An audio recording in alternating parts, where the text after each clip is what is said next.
ইয়ালামু মা ইউসিররুনা ওয়া মা ইউলিনুন, তুমি প্রকাশ্যে যা করো গোপনে যা করো আমি আল্লাহ সব দেখি।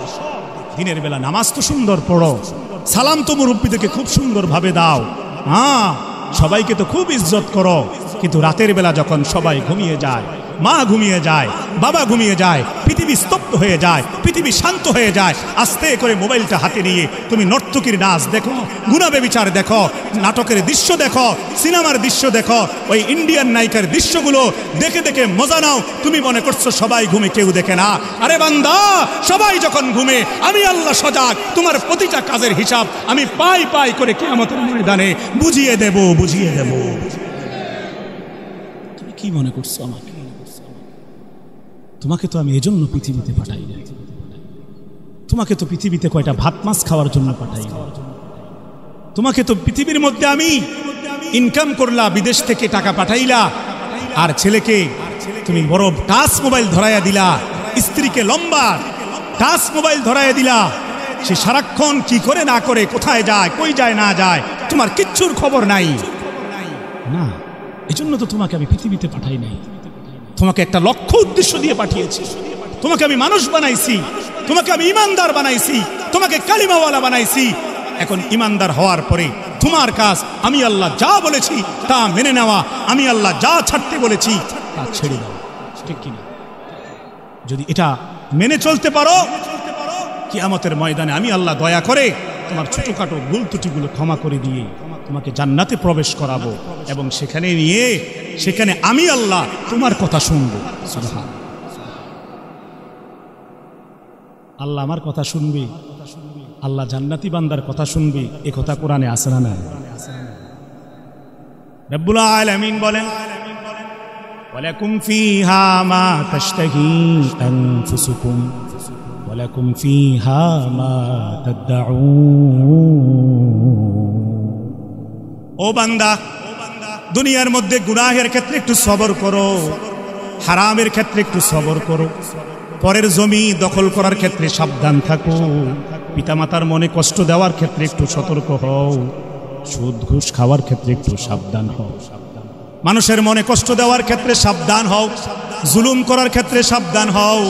দুনিয়ার মধ্যে যদি এই অন্যায়ের ক্ষেত্রে সবর করতে পারো, একটু সতর্ক হয়ে চলতে পারো, রব্বুল আলামিন বলেন কিয়ামতের ময়দানে বিচার হওয়ার পরে আমি যখন তোমাকে বিশাল নিয়ামতে ভরা জান্নাতে প্রবেশ করাবো, সেখানে তুমি যা চাইবা আমি আল্লাহ তাই দেব।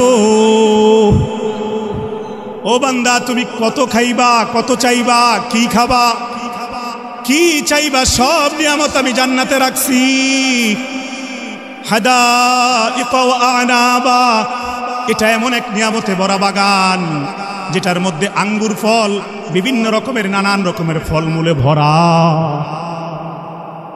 তোমার সমবয়সের কাছাকাছি বয়সের সমবয়স্কা হুর গেলমানে ভরা। ওয়াকাওয়াইবা আতরাবা, কি পরিমাণ মজা তুমি নিতে চাও আমি আল্লাহ দেখব। জান্নাতে একবার আসো, তোমার মজার সব স্বাদ আমি আল্লাহ তাআলা পরিপূর্ণ করে দেব।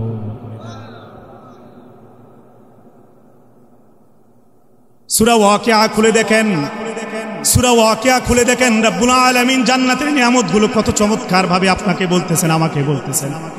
হায় যদি আমরা বুঝতাম। রব্বুল আলামিন বলেন দুনিয়ার মধ্যে টাকার অভাবে 1 কেজি গরুর গোশত কিনতে পারো না। লজ্জা শরমে বাজারের মধ্যে ঘুরো, এই মাথা ওই মাথা, ওই সুদখোর ঘুষখোর টাকাওয়ালা নাফরমান বেঈমানরা 3 কেজি 4 কেজি 5 কেজি গরুর গোশত কিনে ফেলে। তুমি কানায় কানায় দেখো আর মন খারাপ করো। হায়রে কত গরিব আছে এক ঈদ থেকে আরেক ঈদ পর্যন্ত, এক কুরবানি থেকে আরেক কুরবানি পর্যন্ত এক টুকরা গোশত খাইতে পায় না। আছে না নাই? বড় লোকরা যখন গোশত নিয়ে বাজার থেকে বের হয় তাকায়া থাকে, 5টা টাকা চায়, মানুষরা দেয় না। এত শক্ত পাষাণ হৃদয়। রব্বুল আলামিন বলেন দুনিয়ায় আমি আল্লাহর জন্য কেঁদে যাও, দুনিয়ায় আমি আল্লাহর ইবাদত গুলো ঠিক মতন করো, গুনাহ ছেড়ে দাও বান্দা। সূরা ওয়াকিয়া আল্লাহ বলেন ওয়ালাহমি তায়রিম মিম্মা ইয়াশতাহুন, কত রকমের গোশত খেতে চাও আমি আল্লাহ তোমাকে সব রকমের গোশত খাওয়াবো। পাখিগুলো উড়বে তোমার সামনে দিয়ে। দুনিয়ায় কখনো বকের গোশত খাইতে পারো নাই, জান্নাতে বক তোমার সামনে দিয়ে উড়বে। বক কথা বলবে, পাখি কথা বলবে, ডেকে বলবে, ও জান্নাতি ভাই, আমাকে ভুনা করে খেতে চাও কিনা? জান্নাতি বান্দা এসে বলবে, হ্যাঁ চাই। সাথে সাথে পাখি বুনা হয়ে সুন্দর জান্নাতি প্লেটে হাজির হয়ে যাবে। দুনিয়ায় যারা হালাল স্ত্রীর উপর সবর করে, একজন হালাল স্ত্রীর উপর ধৈর্য ধারণ করে, সুযোগ থাকার পরও পরকিয়া করে না। পরকিয়া মানে বুঝেন না, পরের উপকার করেন নাকি? হ্যাঁ, আগে আমরা ছোটকালে মনে করতাম পরকিয়া মানে আরেকজনের উপকার করে করা আর কি। এখন আইয়া বুঝছি পরকিয়া মানে আস্তা শয়তানি হারামি কথা বলে, ঠিক কিনা? ঘরে সুন্দরী হালাল স্ত্রী থাকতে পরের বউয়ের দিকে যারা চোখ দেয় এদেরকে বলা হয় পরক্রিয়াকারী, এরা দুষ্ট, এরা নাফরমান, বেঈমান, ঠিক কিনা? রব্বুল আলামিন বলেন, ও বান্দা, দুনিয়ার মধ্যে একজন হালাল স্ত্রীর উপর সবর করেছ, বিয়ের আগ পর্যন্ত কোনো প্রেম ভালোবাসার নামে অবৈধ রিলেশন করো নাই, রাতের গভীরে মোবাইলে কোনো বাজে মেয়ের সাথে সময় নষ্ট করো নাই, কোনো পার্কের মধ্যে সময় নষ্ট করো নাই, সবর করেছো, জান্নাতে পাওয়ার আশায় সবর করেছো। আমি আল্লাহ কথা দিলাম তোমাকে জান্নাতের মধ্যে এমন চমৎকার হুর দান করব যাদেরকে জিন ইনসান কেউ জীবনে কোনোদিন স্পর্শ করে নাই। ও বান্দা, এই হুরেরা যদি দুনিয়ার মধ্যে একটু থুতু ফালাইতো, কি ফালাইতো বলেন? তাদের মুখের লালা যদি একটু ফালাইতো, যদি সাগরের মধ্যে ওই লালা পড়তো, সাগরের পানিগুলো মিষ্টি হয়ে যাইত, সুগ্রানে ভরে যাইত। কোরআনে কারীম খুলে দেখেন, একটু আগে যেই কথাটা বললাম এটার দলিল আছে না নাই? সূরা রহমানে মালিক বলেন, লাম ইয়াতুমি সুন্না ইনসুন ক্বাবলাহুম ওয়ালা জান, জিন ইনসান কেউ তাদেরকে স্পর্শ করে নাই, আমি তাদেরকে সংরক্ষিত করে সুরক্ষিত করে রাখছি। একজন মুমিন মুসলমান জান্নাতে যাওয়ার পরে কমপক্ষে 70 জন হুরের মালিক হবে। আপনারা মনে করছেন গুনে গুনে বুঝি আল্লাহ 70টা দিবে? না না না, 70 মানে আল্লাহ তাআলা একটা বেশির সংখ্যা বুঝিয়েছেন। এটার পরিমাণ কত হবে কেউ কল্পনা করতে পারবে না। যার আমল যত সুন্দর, যার ঈমান যত মজবুত, যার সাথে আল্লাহর সাথে হৃদয়ের সম্পর্ক যত বেশি, আল্লাহ যাকে যত দামি জান্নাতে নিবেন তার হুরের পরিমাণ তত বেশি হবে। হুরুন আইন কামসালিল লুলুল মাকনুন, কত চমৎকার সেই হুর, যেন মুক্তার দানা, যেন একটা হীরার টুকরা। এগুলো সুবহানাল্লাহ। আরে ইন্ডিয়ান নর্তকী নায়িকা, ওই গায়িকা, ওই বাজে নর্তকী মেয়ে দেখে যারা জিব্বার পানি বের করো, চোখ বড় করে ফেলো, চোখ নামিয়ে ফেলো, এই লালসা বন্ধ করো। জান্নাতের হুর বড়ই চমৎকার, বড়ই সুন্দর। মালিক বলেছেন, দুনিয়াতে বান্দা সবর কর, এই দুনিয়ার হুরের চেয়েও, এই দুনিয়ার মেয়েদের চেয়েও জান্নাতের হুর বড়ই সুন্দর, বড়ই চমৎকার। এদেরকে যখন দেখবি চোখ নামাইতে পারবি না। যদি সেই হুরের মালিক হতে চাস, যদি সেই হুরের সাথে থাকতে চাস, তাহলে দুনিয়ার মধ্যে সকল গুনাহ ছেড়ে দে। আমি আল্লাহর কাছে চোখের পানি পেলে তওবা করে করে কান্না কর। গভীর রাতে তাহাজ্জুদের জায়নামাজের মধ্যে সেজদায় পড়ে পড়ে কাঁদতে থাক। আমি আল্লাহকে গোপনে গোপনে কেঁদে কেঁদে আমি আল্লাহকে দুনিয়ায় থাকতে থাকতে মৃত্যুর আগে আগে আমি আল্লাহকে রাজি কর, আমি আল্লাহকে রাজি কর। আমি আল্লাহ তোর উপর রাজি হয়ে গেলে তোকে জান্নাতে সব জান্নাতে যাইতে চান না? চান না? কমলা 12টা বেচা, 5টা নষ্ট ঢুকাই দিয়ে, ঠিক না? হ্যাঁ, আছে না এরকম ব্যবসায়ী? এখন কমলাওয়ালা কবি, হুজুর খালি আমারে দেখলেন, আর কাউরে দেখেন না, সবারই দিই।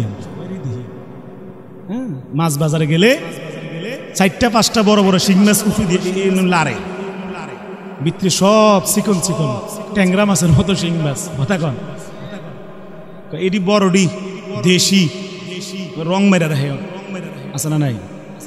দেশি দেশি 600 টাকা, 500 টাকা, 300 টাকার শিং মাছ 600 টাকা বেশি। এরকম ধোকাবাজি, চিটারি, বাটপারি ব্যবসা বর্তমান সমাজে বাজারে বাজারে চলতেছে কি চলতেছে? এগুলি দিয়ে জান্নাত কিনবে, এগুলি দিয়ে হুর পাবে, এই ধোকাবাজি করে। বলে হুজুর আমরা গরিব মানুষ কদ্দুর করি, এরম করেন কা? আরে আমি এরম করি না, আপনার আল্লাহ এমন করে। আপনার আল্লাহ আপনাকে সাবধান, সূরা মুতাফফিফিনটা খুলে দেখেন, ওয়াইলুল লিল মুতাফফিফিন, দুর্ভোগ, শাস্তি, লাঞ্ছনা, বঞ্চনা তাদের জন্য যারা ওজনে কম বেশি, হ্যাঁ, যারা ধোঁকাবাজি করে, চিটারি করে, বাটপারি করে ব্যবসা করার সময়, এরা নবী সিদ্দিকদের সাথে থাকবে না। আমানতদার, সৎ, নিষ্ঠাবান ব্যবসায়ীরা নবী সিদ্দিকদের সাথে থাকবে। সুবহানাল্লাহ। কি বলেন, যারা আমানতের সাথে ব্যবসা করে, নিষ্ঠার সাথে ব্যবসা করে, তারা একবারে বাড়িঘর সাইরা সব বিক্রি কইরা একবারে লস খাইয়া ভিক্ষা করে। কথা কন না কেন? যারা ধোঁকাবাজি ছাড়া সুন্দর করে ব্যবসাটা করে, ভদ্রতার সাথে নিয়মতান্ত্রিক ভাবে ব্যবসা করা তো আর হারাম না, কি বলেন? বরং আল্লাহ রসুল বলেছেন ব্যবসার মধ্যে 90 ভাগ বরকত। নবী রাসূলরাও ব্যবসা করছেন। আল্লাহ রসুল আমাদের প্রিয় নবীজি ওই সিরিয়ায় গিয়ে হযরত খাদিজাতুল কুবরার ব্যবসা বাণিজ্যের মাল বেচেন নাই? তাহলে ব্যবসা করা খারাপ? ব্যবসার মধ্যে তো লাভ বেশি। ব্যবসায়ীরা তো বড় বড় বাড়ি করে, সমস্যা কি? নিষেধ না তো, কিন্তু ব্যবসাটা হতে হবে সততার সাথে, লেনদেন হবে 100 ভাগ পিওর সততার সাথে, ঠিক কিনা? এখন আমরা লেনদেনে করব ধোঁকাবাজি, আজান হয়ে যায়, নামাজের সময় চলে যায়, ওয়াক্ত চলে যায়, দোকান বন্ধ হয় না, দোকানের কোনার মধ্যেও একটু নামাজ পড়ার তৌফিক হয় না, শুধু এই 2 টাকা বেশি লাভের জন্য নামাজ ছেড়ে দেই, সব ছেড়ে দেই। তো বরকতের আশা করি। হুজুরের 100 টাকা দিয়ে হাদিয়া দিয়া মসজিদ থেকে আইন, হুজুর জিলাপি আনছি, হুজুর আমার দোকানের মধ্যে লম্বা একটা দোয়া মেরা দেন, জন আমার দোকানে বরকত টেবে টেবে বাইয়া বাইয়া। আরে বাটপারি ব্যবসা করেন আর 100 টাকা দিয়া হুজুরের দোয়া করাইয়া ব্যবসাত বরকত চান। এবারে হুজুরে যখন দোয়া করে যায়, দোয়া তো কবুল হয় না আপনার ধোঁকাবাজির কারণে। এবারে যখন ব্যবসায় লস খান, ঝামেলা লাগিয়া থাকে, হুজুর কি দোয়া করছেন? কোনো লাভ। ওয়ালাউ আন্না আহলাল কুরা আমানু ওয়াত্তাকাউ লাফাতাহনা আলাইহিম বারাকাতিম মিনাস সামাই ওয়াল আরদ। রব্বুল আলামিন বলেন, কোন জনপদের লোক যদি, কোন সম্প্রদায়ের লোক যদি, কোন এলাকার লোক যদি, কোন রাষ্ট্রের কোন মুসলমানের এলাকা যদি আমানু, এক আল্লাহর উপর খালেস ভাবে ঈমান আনে, আল্লাহকে বিশ্বাস করে, ওয়াত্তাকাউ, 2 নাম্বার যদি রব্বুল আলামিনকে ভয় করার মতন ভয় করি। কয়টা কথা বললো আল্লাহ? 1 নাম্বার কি বললো? যদি কোনো এলাকার জনপদের লোকেরা, কোন মুমিন মুসলমান যদি সঠিকভাবে এক আল্লাহর উপর ঈমান আনয়ন করে, বিশ্বাস করে, আল্লাহর উপর পুরোপুরি ভরসা করে। 2 নম্বরে রব্বুল আলামিন বলেন ওয়াত্তাকাউ, এবং আমি আল্লাহকে যদি ওই জনপদের লোকরা ভয় করার মতন ভয় করতে থাকি, আমার বিধান মতো চলতে থাকি। এরপরে রব্বুল আলামিন বলেন, এই 2টা বৈশিষ্ট্য যদি তোমরা অর্জন করতে পারো, লাফাতাহনা আলাইহিম বারাকাতিম মিনাস সামাই ওয়াল আরদ, আমি আসমান থেকে এবং জমিন থেকে 2 দিক থেকে তোমাদের জন্য বরকতের দরজা খুলে দেব। এখন আমরা আল্লাহর প্রতি সবাই স্বীকার করি ঈমান আনছি, আসলে পরিমাপ করলেই বোঝা যাবে ঈমানের হালাত কি, ঈমানটা কতদূর আনছি, আল্লাহকে কতটুকু বিশ্বাস করি, কিছু বিষয় নিয়ে পরীক্ষা করলেই ধরা পড়ে যায়। এবং আল্লাহকে আমরা কতটুকু ভয় করি, আমাদের কিছু কিছু ভুলগুলো ধরিয়ে দিলেই বের হয়ে যায়। আজকে আমাদের ঈমানের বিশ্বাসের মধ্যে সমস্যা, তাকওয়ার মধ্যে সমস্যা, আল্লাহর ভয়ের মধ্যে সমস্যা, যার কারণে আসমান থেকে জমিন থেকে 2 দিক থেকে আমাদের উপর আল্লাহ তাআলার পক্ষ থেকে পর্যাপ্ত পরিমাণ রহমত বরকত ঠিক মতন আসে না, বরং মাঝে মাঝে করোনার মতো, আগুনের মতো, ওই ভূমিকম্পের মতো, আপনার বন্যার মতো ভয়াবহ আযাব আর গজব আসছে, ঠিক কি না? আমাদের গুনাহের কারণে, আমাদের বেঈমানির কারণে, আমাদের নাফরমানির কারণে, আল্লাহর বিধানকে লঙ্ঘন করার কারণে আজকে আমাদের মুসলমানের মধ্যে, আমাদের জমিনের মধ্যে, আমাদের রাষ্ট্রের মধ্যে, আমাদের সমাজের মধ্যে, আমাদের গ্রামের মধ্যে, আমাদের ঘরের মধ্যে, আমাদের পরিবারের মধ্যে কোনো জায়গায় আমরা ইনকাম তো ভালোই করি, কিন্তু শান্তি খুঁজে পাচ্ছি না। একটাই কারণ, আল্লাহর প্রতি বিশ্বাস নাই এবং আল্লাহর প্রতি সঠিক তাকওয়া এবং ভয়ের মতন নাই। বাস্তব না বাস্তব? আল্লাহ তাআলা আমাদেরকে বুঝতে হবে। আল্লাহ তাআলা এই জাতিকে হেদায়েত দান করুক, বলেন আল্লাহুম্মা আমিন। আজকেও আপনারা কি জানি খবরটা দেখেছেন কিনা, আমরা সুদূর কুমিল্লা থেকে আসার পথে ঢাকা শহর একটা রেস্টুরেন্টের মধ্যে ভয়াবহ আগুন লাগছে। এই দৃশ্যটা দেখার পরে আমি আমার সাথে যিনি এসেছেন একজনকে বললাম, ভাই, যেই এলাকায় গুনাহ যত বেশি সেখানে আল্লাহর গজবের মাত্রাও তত বেশি। ঠিক কিনা বলে? আমার কাছে মনে হয় আমাদের এই মাতৃভূমি বাংলাদেশের 5টা জেলার মধ্যে প্রতিদিন যেই পরিমাণ গুনাহ হয়, আমার কাছে মনে হয় আরো বেশি হবে। 5টা জেলার মধ্যে মনে করেন কুমিল্লা, নোয়াখালী, চাঁদপুর, ব্রাহ্মণবাড়িয়া, আপনাদের এটার নাম কি, নরসিংদী, 5টা জেলার মধ্যে যেই পরিমাণ গুনাহ ইমানদাররা করে ফেলে নফসের ধোঁকায়, শয়তানের ধোঁকায়, এর চেয়ে কয়েক গুণ বেশি পরিমাণ গুনাহ এক ঢাকা শহরেই হয়। যেখানে আইন প্রয়োগ হয়, যেখানে আমাদের জাতীয় সংসদ, সেই সংসদ ভবনের চতুর্দিকেই প্রেম ভালোবাসার নামে অবৈধ কার্যকলাপ, নারী পুরুষ একত্রে হচ্ছে কি হচ্ছে না। এক একটা পার্কে গিয়ে দেখেন কি পরিমাণ আল্লাহর নাফরমানি আর অবাধ্যতা করা হচ্ছে। এক একটা আবাসিক হোটেলগুলোর মধ্যে গিয়ে দেখেন কি পরিমাণ নাফরমানি আল্লাহর সাথে করা হচ্ছে। এক একটা ধনীদের বাড়িঘরগুলোর মধ্যে গিয়ে দেখেন রাতের বেলা এক একটা অনুষ্ঠানের নাম দিয়ে সারা রাত আপনার ডেকসেট লাগাইয়া গান বাজনা চালাচ্ছে। ছোট্ট একটা অনুষ্ঠানের উসিলা পাইলেই রাতভর হিন্দি গান, ইংলিশ গান, বাংলা গান একদম ভয়ঙ্করভাবে জমিন কাঁপাইয়া আল্লাহকে নারাজ করে, আল্লাহকে বিদ্যানগুলি দেখাইয়া ওই নাফরমান বেঈমান মুসলমান নামধারী ওই যুব সমাজ পুরো এলাকাটাকে নষ্ট করে আল্লাহর গজব মনে হয় ডাকতেছে। ঠিক কিনা? এজন্য যে এলাকায় গুনাহ যত বেশি সেই এলাকায় আল্লাহর গজব তত বেশি।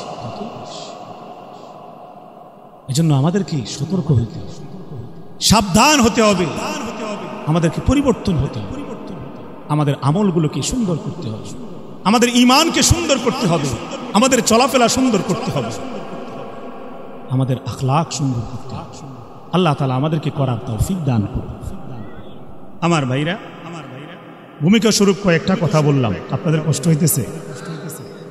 যদি কষ্ট না হয়, আমি আপনাদেরকে নতুন আসছি এলাকায়, আমার বড় ভাই আনিসুর রহমান আশরাফি সাহেব পত্র এলাকায় আসে, তো জানি না আপনাদেরকে কতটুকু কোরআন হাদিস থেকে বোঝাতে পারবো। আল্লাহ তৌফিক দান করুক, বলেন আমিন। আমি আপনাদের কাছে একটা অনুরোধ করতে চাচ্ছি, মানবেননি আপনারা? মানবেন তো না? এই যে মাঝখানের খালি জায়গাগুলো, এগুলো একটু পূরণ করে দেন, একটু মেহেরবানি করুন। তাফসাহু ইয়াফসাহিল্লাহু লাকুম, কোরআনের আয়াতের অনুসরণ করে খালি জায়গাগুলো পূরণ করে দেন। আর যাদের পাশে বাচ্চা আছে, এই বাচ্চাগুলো যেন কোনো ডিস্টার্ব না করে, একটু ওদেরকে বুঝাইয়া দিবেন। পিঠে হাত বুলাইয়া কানে কানে বলবেন, বাবা এখানে এটা মাহফিল, এটার একটা আজমত আছে, এখন এটা জান্নাতের বাগান, এই বাগানের চতুর্দিকে আল্লাহর অগণিত অসংখ্য ফেরেশতারা আপনাদের সবার জন্য মাগফিরাতের দোয়া করতেছে, সুবহানাল্লাহ। এবং আল্লাহ তাআলা প্রতি মুহূর্তে অসংখ্য বান্দাদেরকে এখানে মাফ করার জন্য বসে আছে, সুবহানাল্লাহ। সুতরাং একটা আদব আছে মজলিসে। একটু আগে আমার আগে যিনি আলোচনা করছিলেন মুফতি নাইমুদ্দিন সাহেব, হ্যাঁ এই কথাটাই বলতেছিলেন, মজলিসের একটা আদব আছে, আমি শুনতেছিলাম পাশে। আদবটা ঠিক করার জন্য এখানেও এখনো খালি জায়গা, এই ছোট ভাইরা তোমরা এখানে এই জায়গাটা পূরণ করে দেয়। আলোচনা মাত্র শুরু হয়েছে, যতক্ষণ আপনাদের ভালো লাগে, আমার পরে যেহেতু আর কেউ নাই, ইনশাআল্লাহ যতটুকু সময় আল্লাহ তাআলা কবুল করে বলার চেষ্টা করবো। আপনারা থাকবেন না ভাগবেন? আসেন না চলে যাবেন?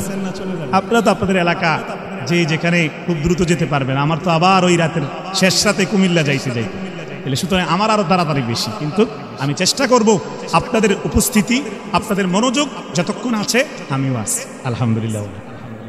আল্লাহ তৌফিক দান করুন। প্রিয় ভাইসব, আমি আপনাদের সামনে মূলত খুতবার শুরুতে পবিত্র কোরআনে কারীমের একটি চমৎকার গুরুত্বপূর্ণ সূরা থেকে মাত্র 2টি আয়াতে কারিমা তেলাওয়াত করছি। সূরাটির নাম হচ্ছে সূরাতুল হজ। কি নাম বলেন? সূরাতুল হজ। এই সূরাটি মদিনায় নাজিল হয়েছে। কোথায় নাজিল হয়েছে?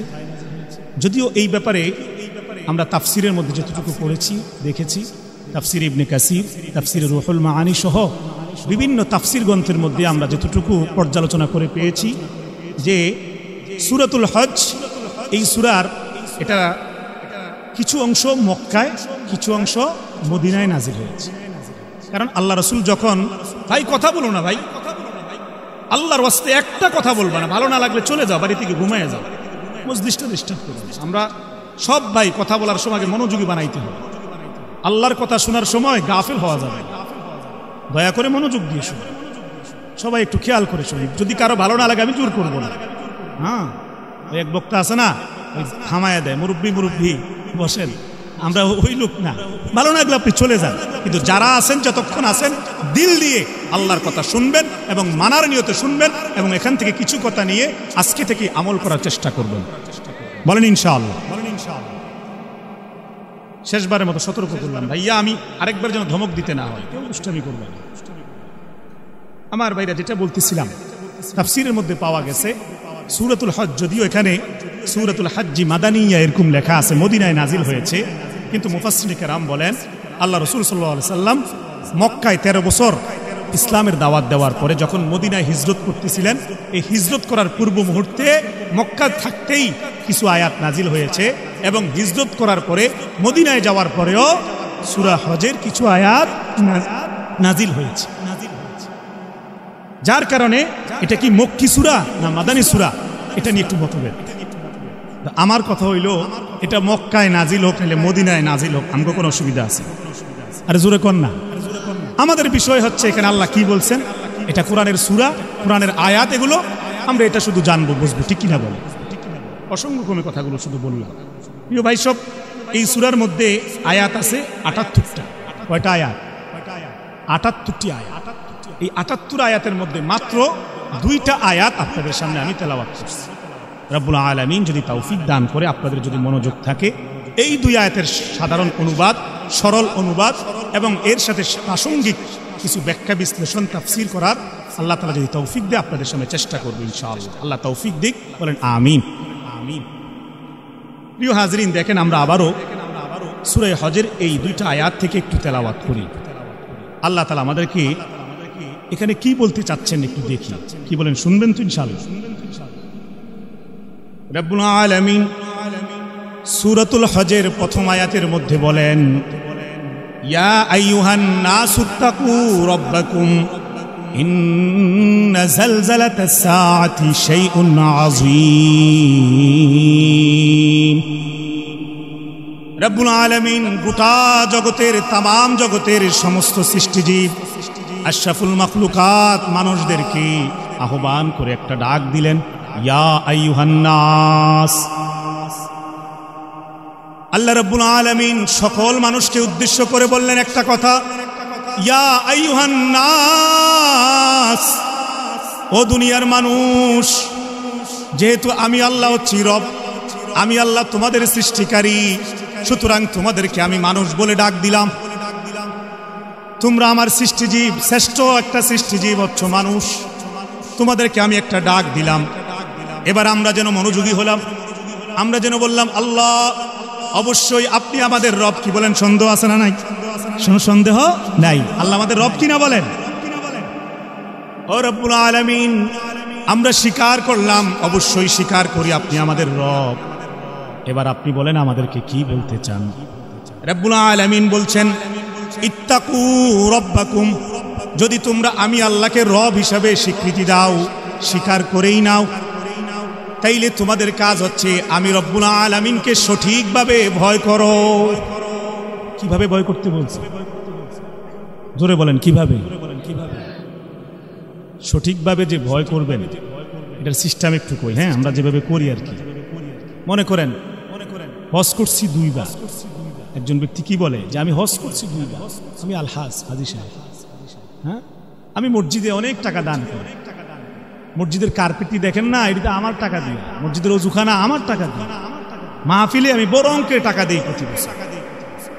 রাগ করেন না কেউ। আবার আমি এখানে ব্যক্তিগতভাবে কাউকে চিনি না, কোন একটা এলাকার কোন একজন ব্যক্তি মনে করেন বলল যে আমি এই ইবাদত করি, এই বড় বড় বুজুর্গি আমার আছে, রোজা একটাও মিস হয় না। কিন্তু একজন আস্তে করে বলল, কাকা, চাচা, আপনি যে মসজিদের জন্য টাইলস দেন, আপনি ওই যে কার্পেট দেন, ওযুখানা বানায় দেন, বছরে হজ করছেন কয়েকবার জীবনে, কিন্তু আপনি তো, আমি যতটুকু জানি, আপনি একটু সুদের লেনদেন করেন। এখন মুরব্বীর চেহারা কি উর্ফে থাকবো না নেই? ধরা এখানে কি ধরা না ধরা না এই কথাটাই আল্লাহ বললেন প্রথম। হে মানুষ, হে দুনিয়ার মানুষ, তোমরা তো আমাকে রব বলে স্বীকার করছো, ভালো কথা। আমি আল্লাহকে ভালোবাসো বলতেছ, এই হুকনা মিডা ভালোবাসা হবে না। ইত্তাকু রাব্বাকুম, আমি আল্লাহকে তোমরা ভয় করার মতন ভয় করো, ভয় করার মতন। কোরআনের আরেক জায়গায় আল্লাহ বলেন, ইয়া আইয়ুহাল্লাযীনা আমানুত্তাকুল্লাহ হাক্কা তুকাতিহি, হাক্কা তুকাতিহি। হে ঈমানদার, আমি আল্লাহকে হাক্কা তুকাতিহি, সঠিকভাবে হক আদায় করে ভয় করার মতন ভয় করো। কিছু মানবা, কিছু মানবা না। একদিকে দান করবা, আরেকদিকে সুদ খাবা। একদিকে দান করবা, আরেকদিকে ঘুষের টাকা দিয়ে লেনদেন করবা। তোমার এই ভয় আমি বিশ্বাস করি না। তুমি ধোঁকাবাজ, চিটার বাটপার ছাড়ার কিছুই না, ঠিক কিনা বলে? কিসের ইমানদার, কিসের মুসলমান, কিসের ভয় করো আমাকে? এগুলো ধোঁকাবাজি ছাড়ার। তুমি যদি মনে করো আমি আল্লাহ মনে কিছু বুঝি না, কেউ মনে হয় জানে না দেখে আমি আল্লাহও জানি না, বিষয়টা কিন্তু এরকম না। আমি আল্লাহ ঘুমাইও না, তন্দ্রাও যাই না। গোটা পৃথিবী যখন ঘুমিয়ে থাকে, গোটা পৃথিবী যখন নীরব হয়ে যায়, আমি আল্লাহ তখনও সজাগ, ঠিক কিনা বলে? আমি আল্লাহ তখনও তাকায় থাকি। ইয়ালামু মা ইউসিররুনা ওয়া মা ইউলিনুন, তুমি প্রকাশ্যে যা করো, গোপনে যা করো, আমি আল্লাহ সব দেখি। দিনের বেলা নামাজ তো সুন্দর পড়ো, সালাম তো মুরব্বীদেরকে খুব সুন্দর ভাবে দাও, হ্যাঁ সবাইকে তো খুব ইজ্জত করো, কিন্তু রাতের বেলা যখন সবাই ঘুমিয়ে যায়, মা ঘুমিয়ে যায়, বাবা ঘুমিয়ে যায়, পৃথিবী স্তব্ধ হয়ে যায়, পৃথিবী শান্ত হয়ে যায়, আস্তে করে মোবাইলটা হাতে নিয়ে তুমি নর্তকীর নাচ দেখো, গুনাহ ব্যভিচার দেখো, নাটকের দৃশ্য দেখো, সিনেমার দৃশ্য দেখো, ওই ইন্ডিয়ান নায়িকার দৃশ্যগুলো দেখে দেখে মজা নাও। তুমি মনে করছো সবাই ঘুমে, কেউ দেখে না। আরে বান্দা, সবাই যখন ঘুমে, আমি আল্লাহ সজাগ। তোমার প্রতিটা কাজের হিসাব আমি পাই পাই করে কিয়ামতের ময়দানে বুঝিয়ে দেব, বুঝিয়ে দেব। তুমি কি মনে করছো আমাকে? তোমাকে তো আমি এজন্য পৃথিবীতে পাঠাই না। তোমাকে তো পৃথিবীতে কয়টা ভাত মাছ খাওয়ার জন্য পাঠাই না। তোমাকে তো পৃথিবীর মধ্যে আমি ইনকাম করলা, বিদেশ থেকে টাকা পাঠাইলা, আর ছেলেকে তুমি বড় টাচ মোবাইল ধরাইয়া দিলা, স্ত্রীকে লম্বা টাচ মোবাইল ধরাইয়া দিলা। সে সারাক্ষণ কি করে না করে, কোথায় যায়, কই যায় না যায়, তোমার কিচ্ছুর খবর নাই না। এজন্য তো তোমাকে আমি পৃথিবীতে পাঠাই নাই। তোমাকে একটা লক্ষ্য উদ্দেশ্য দিয়ে পাঠিয়েছি। তোমাকে আমি মানুষ বানাইছি, তোমাকে আমি ইমানদার বানাইছি, তোমাকে কালিমাওয়ালা বানাইছি। এখন ইমানদার হওয়ার পরে তোমার কাজ আমি আল্লাহ যা বলেছি তা মেনে নেওয়া, আমি আল্লাহ যা ছাড়তে বলেছি তা ছেড়ে দেওয়া, ঠিক কিনা? যদি এটা মেনে চলতে পারো, কিয়ামতের ময়দানে আমি আল্লাহ দয়া করে তোমার ছোটখাটো ভুল ত্রুটিগুলো ক্ষমা করে দিয়ে তোমাকে জান্নাতে প্রবেশ করাবো, এবং সেখানে নিয়ে সেখানে আমি আল্লাহ তোমার কথা শুনবো। সুবহান আল্লাহ আমার কথা শুনবে, আল্লাহ জান্নাতি বান্দার কথা শুনবে। এ কথা কোরআনে আছে না? না। রব্বুল আলামিন বলেন, ওয়ালাকুম ফিহা মা তাশতাহি আনফুসুকুম ওয়ালাকুম ফিহা মা তাদউন। ও বান্দা, দুনিয়ার মধ্যে গুনাহের ক্ষেত্রে একটু সবর করো, হারামের ক্ষেত্রে একটু সবর করো, পরের জমি দখল করার ক্ষেত্রে সাবধান থাকো, পিতামাতার মনে কষ্ট দেওয়ার ক্ষেত্রে একটু সতর্ক হও, সুদ ঘুষ খাওয়ার ক্ষেত্রে একটু সাবধান হও, মানুষের মনে কষ্ট দেওয়ার ক্ষেত্রে সাবধান হও, জুলুম করার ক্ষেত্রে সাবধান হও। দুনিয়ার মধ্যে যদি এই অন্যায়ের ক্ষেত্রে সবর করতে পারো, একটু সতর্ক হয়ে চলতে পারো, রব্বুল আলামিন বলেন কিয়ামতের ময়দানে বিচার হওয়ার পরে আমি যখন তোমাকে বিশাল নিয়ামতে ভরা জান্নাতে প্রবেশ করাবো, সেখানে তুমি যা চাইবা আমি আল্লাহ তাই দেব। ও বান্দা, তুমি কত খাইবা, কত চাইবা, কি খাবা, কি চাইবা, সব নিয়ামত আমি জান্নাতে রাখছি। হাদাইকা ওয়া আনাবা, এটা এমন এক নিয়ামতে ভরা বাগান যেটার মধ্যে আঙ্গুর ফল, বিভিন্ন রকমের নানান রকমের ফলমূলে ভরা। তোমার সমবয়সের কাছাকাছি বয়সের সমবয়স্কা হুর গেলমানে ভরা। ওয়া কাওয়াইবা আতরাবা, কি পরিমাণ মজা তুমি নিতে চাও আমি আল্লাহ দেখব। জান্নাতে একবার আসো, তোমার মজার সব স্বাদ আমি আল্লাহ তাআলা পরিপূর্ণ করে দেব।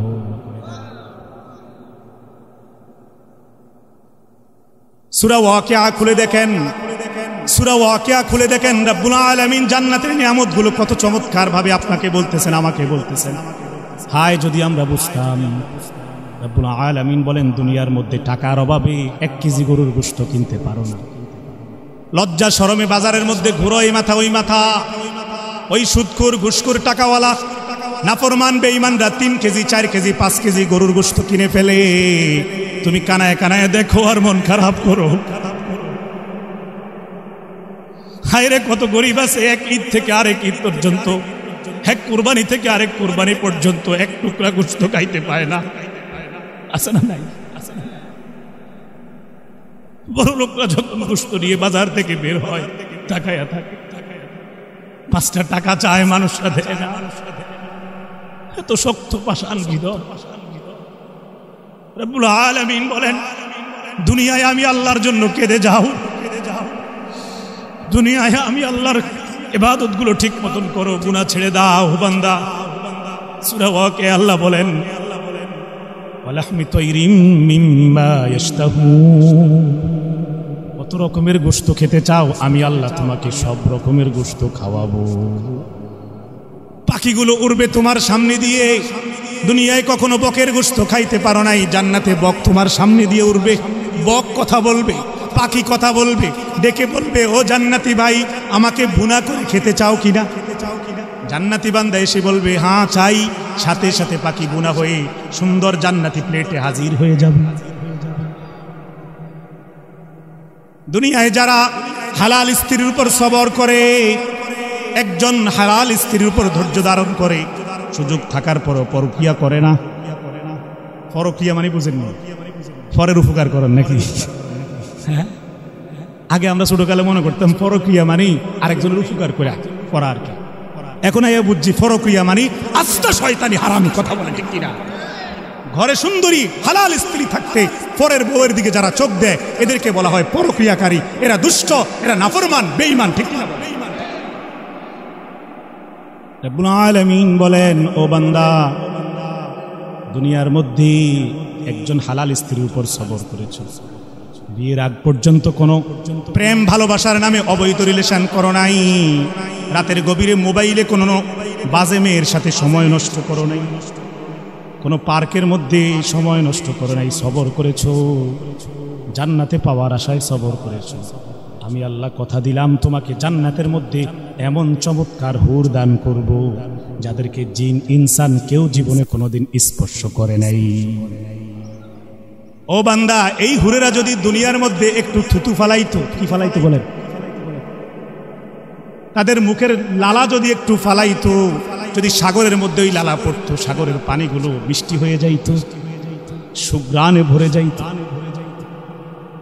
কোরআনে কারীম খুলে দেখেন, একটু আগে যেই কথাটা বললাম এটার দলিল আছে না নাই? সূরা রহমানে মালিক বলেন লাম ইয়াতুমি সুন্না ইনসুন ক্বাবলাহুম ওয়ালা জান, জিন ইনসান কেউ তাদেরকে স্পর্শ করে নাই, আমি তাদেরকে সংরক্ষিত করে সুরক্ষিত করে রাখছি। একজন মুমিন মুসলমান জান্নাতে যাওয়ার পরে কমপক্ষে 70 জন হুরের মালিক হবে। আপনারা মনে করছেন গুনে গুনে বুঝি আল্লাহ 70টা দিবে? না না না, 70 মানে আল্লাহ তাআলা একটা বেশির সংখ্যা বুঝিয়েছেন। এটার পরিমাণ কত হবে কেউ কল্পনা করতে পারবে না। যার আমল যত সুন্দর, যার ঈমান যত মজবুত, যার সাথে আল্লাহর সাথে হৃদয়ের সম্পর্ক যত বেশি, আল্লাহ যাকে যত দামি জান্নাতে নিবেন তার হুরের পরিমাণ তত বেশি হবে। হুরুন আইন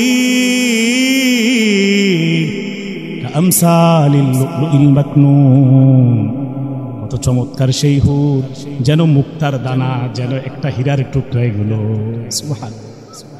আর আরে ইন্ডিয়ান নর্তকী নায়িকা, ওই গায়িকা, ওই বাজে নর্তকী মেয়ে দেখে যারা জিব্বার পানি বের করো, চোখ বড় করে ফেলো, চোখ নামিয়ে ফেলো, এই লালসা বন্ধ করো। জান্নাতের হুর বড়ই চমৎকার, বড়ই সুন্দর। মালিক বলেছেন দুনিয়াতে বান্দা সবর কর, এই দুনিয়ার হুরের চেয়েও, এই দুনিয়ার মেয়েদের চেয়েও জান্নাতের হুর বড়ই সুন্দর, বড়ই চমৎকার। এদেরকে যখন দেখবি চোখ নামাইতে পারবি না। যদি সেই হুরের মালিক হতে চাস, যদি সেই হুরের সাথে থাকতে চাস, তাহলে দুনিয়ার মধ্যে সকল গুনাহ ছেড়ে দে। আমি আল্লাহর কাছে চোখের পানি পেলে তওবা করে করে কান্না কর। গভীর রাতে তাহাজ্জুদের জায়নামাজের মধ্যে সেজদায় পড়ে পড়ে কাঁদতে থাক। আমি আল্লাহকে গোপনে গোপনে কেঁদে কেঁদে আমি আল্লাহকে দুনিয়ায় থাকতে থাকতে মৃত্যুর আগে আগে আমি আল্লাহকে রাজি কর, আমি আল্লাহকে রাজি কর। আমি আল্লাহ তোর উপর রাজি হয়ে গেলে তোকে জান্নাতে সব জান্নাতে যাইতে চান না? চান না? কমলা 12টা বেচছে, মেয়েদের 5টা নষ্ট ঢুকাই দিয়ে, ঠিক না? হ্যাঁ, আছে না এরকম ব্যবসায়ী? এখন কমলাওয়ালা কবি হুজুর খেলে আমারে দেখলেন, আর কাউরে দেখেন না, সবাইরই দিই। হ্যাঁ, মাছ বাজারে গেলে 4টা-5টা বড় বড় শিং মাছ উঠে দিয়ে লারে, ভিতরে সব চিকন চিকন ট্যাংরা মাছের মতো শিং মাছ। কথা কন, এটি বড়ডি দেশি রং মেরা রাখে, আছে না নাই? দেশি দেশি 600 টাকা, 500 টাকা, 300 টাকার শিং মাছ 600 টাকা। এরকম ধোকাবাজি, চিটারি, বাটপারি ব্যবসা বর্তমান সমাজে বাজারে বাজারে চলতেছে কি চলতেছে? এগুলি দিয়ে জান্নাত কিনবে, এগুলি দিয়ে হুর পাবে, এই ধোকাবাজি করে। বলে হুজুর আমরা গরিব মানুষ কদ্দুর করি, এরম করেন কা? আরে আমি এরম করি না, আপনার আল্লাহ এমন করে। আপনার আল্লাহ আপনাকে সাবধান। সূরা মুতাফফিফিনটা খুলে দেখেন। ওয়াইলুল লিল মুতাফফিফিন, দুর্ভোগ, শাস্তি, লাঞ্ছনা, বঞ্চনা তাদের জন্য যারা ওজনে কম বেশি, হ্যাঁ, যারা ধোকাবাজি করে, চিটারি করে, বাটপারি করে ব্যবসা করার সময়। এরা নবী সিদ্দিকদের সাথে থাকবে না। আমানতদার, সৎ, নিষ্ঠাবান ব্যবসায়ীরা নবী সিদ্দিকদের সাথে থাকবে। কি বলেন? যারা আমানতের সাথে ব্যবসা করে, নিষ্ঠার সাথে ব্যবসা করে, তারা একবারে বাড়িঘর সাইরা সব বিক্রি কইরা একবারে লস খাইয়া ভিক্ষা করে। কথা কন না কেন? যারা ধোকাবাজি ছাড়া সুন্দর করে ব্যবসাটা করে, ভদ্রতার সাথে নিয়মতান্ত্রিক ভাবে ব্যবসা করা তো আর হারাম না। কি বলেন? বরং আল্লাহ রসুল বলেছেন ব্যবসার মধ্যে 90 ভাগ বরকত। নবী রাসূলরাও ব্যবসা করছেন। আল্লাহ রসুল আমাদের প্রিয় নবীজি ওই সিরিয়ায় গিয়ে হযরত খাদিজাতুল কুবরার ব্যবসা বাণিজ্যের মাল বেচেন নাই? তাহলে ব্যবসা করা খারাপ? ব্যবসার মধ্যে তো লাভ বেশি। ব্যবসায়ীরা তো বড় বড় বাড়ি করে, সমস্যা কি? নিষেধ না তো, কিন্তু ব্যবসাটা হতে হবে সততার সাথে, লেনদেন হবে 100 ভাগ পিওর সততার সাথে, ঠিক কিনা? এখন আমরা লেনদেনে করব ধোকাবাজি, আজান হয়ে যায়, নামাজের সময় চলে যায়, ওয়াক্ত চলে যায়, দোকান বন্ধ হয় না, দোকানের কোনার মধ্যেও একটু নামাজ পড়ার তৌফিক হয় না, শুধু এই 2 টাকা বেশি লাভের জন্য নামাজ ছেড়ে দেই, সব ছেড়ে দেই। তো বরকতের আশা করি। হুজুরের 100 টাকা দিয়ে হাদিয়া দিয়া মসজিদ থেকে আইন, হুজুর জিলাপি আনছি, হুজুর আমার দোকানের মধ্যে লম্বা একটা দোয়া মেরা দেন, জন আমার দোকানে বরকত টেবে টেবে বাইয়া বাইয়া। আরে বাটপারি ব্যবসা করেন আর 100 টাকা দিয়া হুজুরের দোয়া করাইয়া ব্যবসাত বরকত চান। এবারে হুজুরে যখন দোয়া করে যায়, দোয়া তো কবুল হয় না আপনার ধোকাবাজির কারণে। এবারে যখন ব্যবসায় লস খান, ঝামেলা লাগিয়া থাকে, হুজুর কি দোয়া করছেন? কোনো লাভ, লাভটা হইব কেমনে? আপনি তো আল্লাহর সাথে নাফরমানি করতেছেন, প্রতিনিয়ত জনগণের সাথে প্রতারণা করতেছেন, ঠিক কিনা? বলে হুজুর আমরা ছোটখাটো ব্যবসায়ী, আমগুরু ফ্যামিলি লইয়া পড়লেন কা? আরো যারা বড় বড় ব্যবসায়ী, কোটিপতি, কলমের খুচা দিয়া কোটি কোটি টাকা বিদেশে পাচার করছে, হেগর কথা কোন না? কি বলেন? তাদের কথা আর কি কমু? তাদেরকে আল্লাহ ধরে নাই? হ্যাঁ, ওই মুরব্বী রে, ওই নৌকার ভিতরে দাড়ি কামান্য অবস্থায় পুলিশ যাইয়া ধরে আনছে, সেনাবাহিনী ধরে আনছে। কি কয়? হ্যাঁ, নাম দিছে দরবেশ বাবা। কি বাবা? দরবেশ বাবা। বাবায় দাড়ি কামাই লেছি ধরা খাওয়ানোর ডরে। হ্যাঁ, কি পরিমাণ টাকার মালিক ছিল? কথা কন, বাঁচতে পারছে? আরে কথা কন না। এখন এটা তো বাংলাদেশে না ধরা খাইছে, বাংলাদেশের কারাগারে আছে। দুই এক বেলা ভাত তরকারি তো দেয় না, দেয় না?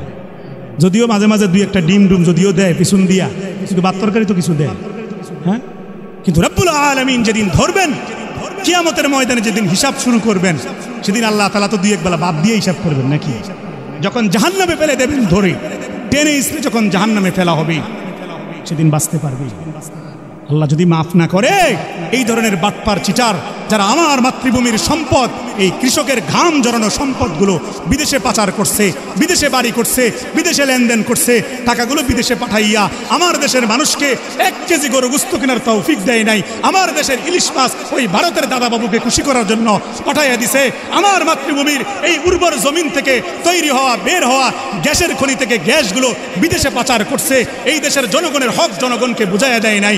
কাল কিয়ামতের ময়দানে যদিও এই মাতৃভূমিতে তারা বেঁচে যায়, জেলখানার মধ্যে কোন রকম বেঁচে থাকে, কিয়ামতের ময়দানে রবের ফয়সালা যেদিন হবে, জাহান্নামের আযাব থেকে মালিক যদি দয়া না করে, তাদেরকে কেউ বাঁচাতে পারবে না।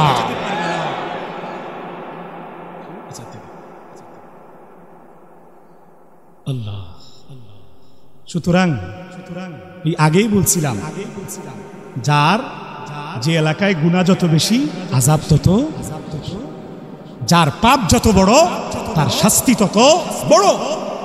যে অতিরিক্ত পাপ করে, বড় ধরনের গুনাহ করে, তাদেরকে আল্লাহ তাআলা দুনিয়াতেও শাস্তি দেন, পরকালেও দিবেন। ঠিক কিনা? এজন্য আল্লাহ তাআলা 15 বছর 17 বছর পরে ধরার মতন ধরছে, অপমান অপদস্থ করতেছে। আবার কিয়ামতের ময়দানেও দেখবেন জাহান্নামের ফেরেশতারা এদের কাউকে কাউকে টেনে হিঁচড়ে জাহান্নামে নিক্ষেপ করে। কি বলেন, কোরআনে আছে না নাই? খুজুহু ফাগুল্লু, সূরাতুল হাক্কা খুলে দেখেন। আমার ভাইরা, রব্বুল আলামিন যখন কিয়ামতের ময়দানে খুব দিল দিয়ে শুনেন, দিলটা তৈরি করেন গুনাহ থেকে বাঁচার জন্য। রব্বুল আলামিন সূরাতুল হাক্কার মধ্যে খুব সাবধান করে বলতেছেন, ও বেঈমান নাফরমান পাপী বান্দা, ও জালেম নাফরমান টাকা পাচারকারী, ও সন্ত্রাসী, ওই চাঁদাবাজ, শুনে রাখ, কিয়ামতের ময়দানে রব্বুল আলামিনের ফয়সালা যখন তোর উপরে এসে যাবে, আল্লাহ রব্বুল আলামিন যখন জাহান্নামী বান্দাকে বলবে তুই জাহান্নামে চলে যা, এই সিদ্ধান্ত আসার পরে সে বুঝবে সেদিন কোনো নেতা খেতা, কোনো রাষ্ট্রপতি প্রধানমন্ত্রী আমার আজকে আর বাঁচাইতে পারতো না। পারবেনি? আমাকে এখনই জাহান্নামে পড়তে হবে। জাহান্নামের ঘোষণা শুনে জাহান্নামী বান্দা একটা দৌড় মারবে। কি মারবে? এই যখন দৌড়টা মারবে, আল্লাহ রাব্বুল আলামিন ঠিক তখনই ফেরেশতাদেরকে, আযাবের ফেরেশতাদেরকে ডাক দিয়ে বলবে, খুজুহু ফাগুল্লু, তাকে ধরে ফেল। কি কর? তাকে ধরে ফেল, ফাগুল্লু, এবং তাকে জাহান্নামের দড়ি দিয়া, শিকল দিয়া বেঁধে ফেল। দুনিয়ায় আলেম ওলামাকে ওই কারাগারের রশি দিয়া টান্না হিসরা পেটের মধ্যে রশি বান্ধা নিয়ে গেছো, হাত করা পড়াইছো। রব্বুল আলামিন কিন্তু রশি রেডি করে রাখছে। আযাবের ফেরেশতা আল্লাহ বলার সাথে সাথে হাত করা রশি পরাইয়া টানতে থাকবে। নাউযুবিল্লাহ। তাকে ধরে ফেল, বেঁধে ফেল, ধর আর বাঁধ। সুম্মাল জাহিম সাল্লু, শুধু বানলে হবে না, ধরলে হবে না, টাইন্না ইসলা তাকে ওই ভয়াবহ লেলিহান আগুনের জাহান্নামে ফেলে দে। দুনিয়াতে সে আমার কথা মানে নাই, মানুষের হক আদায় করে নাই, এজন্য তাকে আজকে জাহান্নামে ফেলে। আমার ভাই, সেদিন জাহান্নামের আগুন সহ্য করার ক্ষমতা কারো আছে নাকি? জোরে বলেন, আছে না নাই? কারো নাই। বাবা আদরাকা মাল হুতুবা নারুল্লাহিল মুকাদা। আল্লাহ জাহান্নামের একটা চিত্র সূরা হুমাযার মধ্যে তুলে ধরেছেন। আল্লাহ বলেন, হে নবী আপনি জানেন হুতামা নামক জিনিসটা কি? নারুল্লাহিল মুকাদা, এটা প্রজ্বলিত একটা আগুন। নাউযুবিল্লাহ। আল্লাহ বলতেছেন আগুনের মধ্যে আপনার উম্মতের কোন কোন বান্দাকে ফালানোর পর তাদের শরীরের অবস্থা কি হবে জানেন? আল্লাতী তাত্তালিউ আলাল আফইদা। শুধু শরীর না, প্রথমেই কলিজাটা খাপ করে কামড় দিয়া ধরবি, কলিজাটা জ্বালাইয়া পুরাইয়া কয়লা কলায় বানায় ফেলবে। এটা সহ্য করার ক্ষমতা আছে? কি বলেন, পারবেন? সাহাবায়ে কেরাম আল্লাহ রাসূলকে প্রশ্ন করলেন, ইয়া রাসূলুল্লাহ, ইয়া হাবিবাল্লাহ, আল্লাহ তাআলা তো দুনিয়ার যে আগুন আমরা দেখি, এটা দিয়ে শাস্তি দিলেই পারত। কেন জাহান্নামের ভিতরে আগুনটাকে পর পর একটানা 1000 বছর, 2000 বছর, 3000 বছর পর্যন্ত আগুনটাকে এত গরম করলেন কেন? আগুনের কালার একবার সাদা, একবার কালো, একবার লাল, এতটা গরম কেন করলেন? আল্লাহর হাবিব জবাব দিয়েছেন, ও সাহাবীরা, তোমার আমার রব তিনি যেরকম রহমান রহিম, জমিনে শান্তি আসছে। এজন্য আরব কান্ট্রির মধ্যে এত বড় বড় নিয়ামত আল্লাহ দিয়ে রাখছে, স্বর্ণের খনি দিয়েছে, এত বড় বড় প্রাসাদ দিয়েছে। ঠিক কিনা বলে? তাদের কারণে, এখনকারদের কারণে, তাদের কষ্টের কারণে। 2 নম্বর অভিযোগ, আপনার নামে রাতের বেলা আপনি কারো সাথেই দেখা করেন না। এটার কারণ কি মনে আসেনি কথা? সাঈদ ইবনে আমের বলে, ও আমিরুল মুমিনিন, আপনাকে প্রথমেই বলছিলাম আমি দায়িত্ব নিব না, আমার ইবাদতের ক্ষতি হয়। তারপরও জোর করে আপনি আমাকে দায়িত্ব দিয়েছেন, সারাদিন আমি দায়িত্ব আদায় করি, কিন্তু শুধু রাতের বেলাটা আমি আমার আল্লাহর জন্য রেখে দেই। আমি আমার ঘরের কোণার মধ্যে নামাজে দাঁড়িয়ে যাই। ওয়াল্লাযীনা ইয়াবীতুনা লিরাব্বিহিম সুজদান ওয়া কিয়ামা। রহমানের প্রিয় বান্দা তারা যারা রাতের গভীরে তাহাজ্জুদ পড়ে রুকু করে সিজদা করে, আমি সেই আয়াতের অনুসরণ করি। সুবহানাল্লাহ। এজন্য রাতের বেলা আমি কারো সাথে কথা বলি না, কারণ কথা বললে সময় নষ্ট হবে, গল্প করলে সময় নষ্ট হবে, দোকানে বসে আড্ডাবাজি করলে সময় নষ্ট হবে। আমি রাতকে বেছে নিয়েছি আমার রবের ইবাদতের জন্য। সুবহানাল্লাহ। উমরের চোখ বড় হয়ে যায়, আরে আশ্চর্য কথা, কত ভালো একজন মানুষ, কার বিরুদ্ধে জনগণ অভিযোগ দিল না বুঝে? উমর বললেন, ঠিক আছে, 2টা বুঝলাম। 3 নম্বরে আপনার নামে অভিযোগ, আপনি মাসে একদিন একেবারেই দেরি করে আসেন, অনেক সময় আসতেই পারেন না। ঘটনা কি? সাঈদ ইবনে আমের বলে, ও আমিরুল মুমিনিন, এই যে দেখতেছেন আমার গায়ের যে জামা, আপনার সামনে আসছি যে জুব্বা, এই জুব্বা ছাড়া আমার আরেকটা জামা নাই। আমার জামা কাপড় সব আমি গরিব মিসকিনকে দান করে দিয়েছি, দান করে দেই। আমি 2টা জামা বানাই না, কারণ রব্বুল আলামিন সূরা তাকাসুরে বলেছেন, সুম্মা লাতুসআলুন্না ইয়াওমা ইযিন আনিন নাঈম। আমি আল্লাহ কিন্তু কিয়ামতের ময়দানে তোমাদেরকে দেওয়া পৃথিবীতে প্রতিটা নিয়ামত সম্পর্কে প্রশ্ন করব। ওই আয়াতের অনুসরণ করতে গিয়ে আমি একটা মাত্র জামা গায়ে দেই, কিন্তু মাসে একদিন এই জামাটা ধুয়ে দিতে হয়, যার কারণে এটা শুকায় না, এটা ভিজা থাকে, ভিজা জামা গায়ে দিয়ে আসতে পারি না, লজ্জা লাগে। এজন্য মাসে একদিন আমি আসতে পারি না, অথবা দেরি হয়ে যায়। সুবহানাল্লাহ, জোরে বলেন।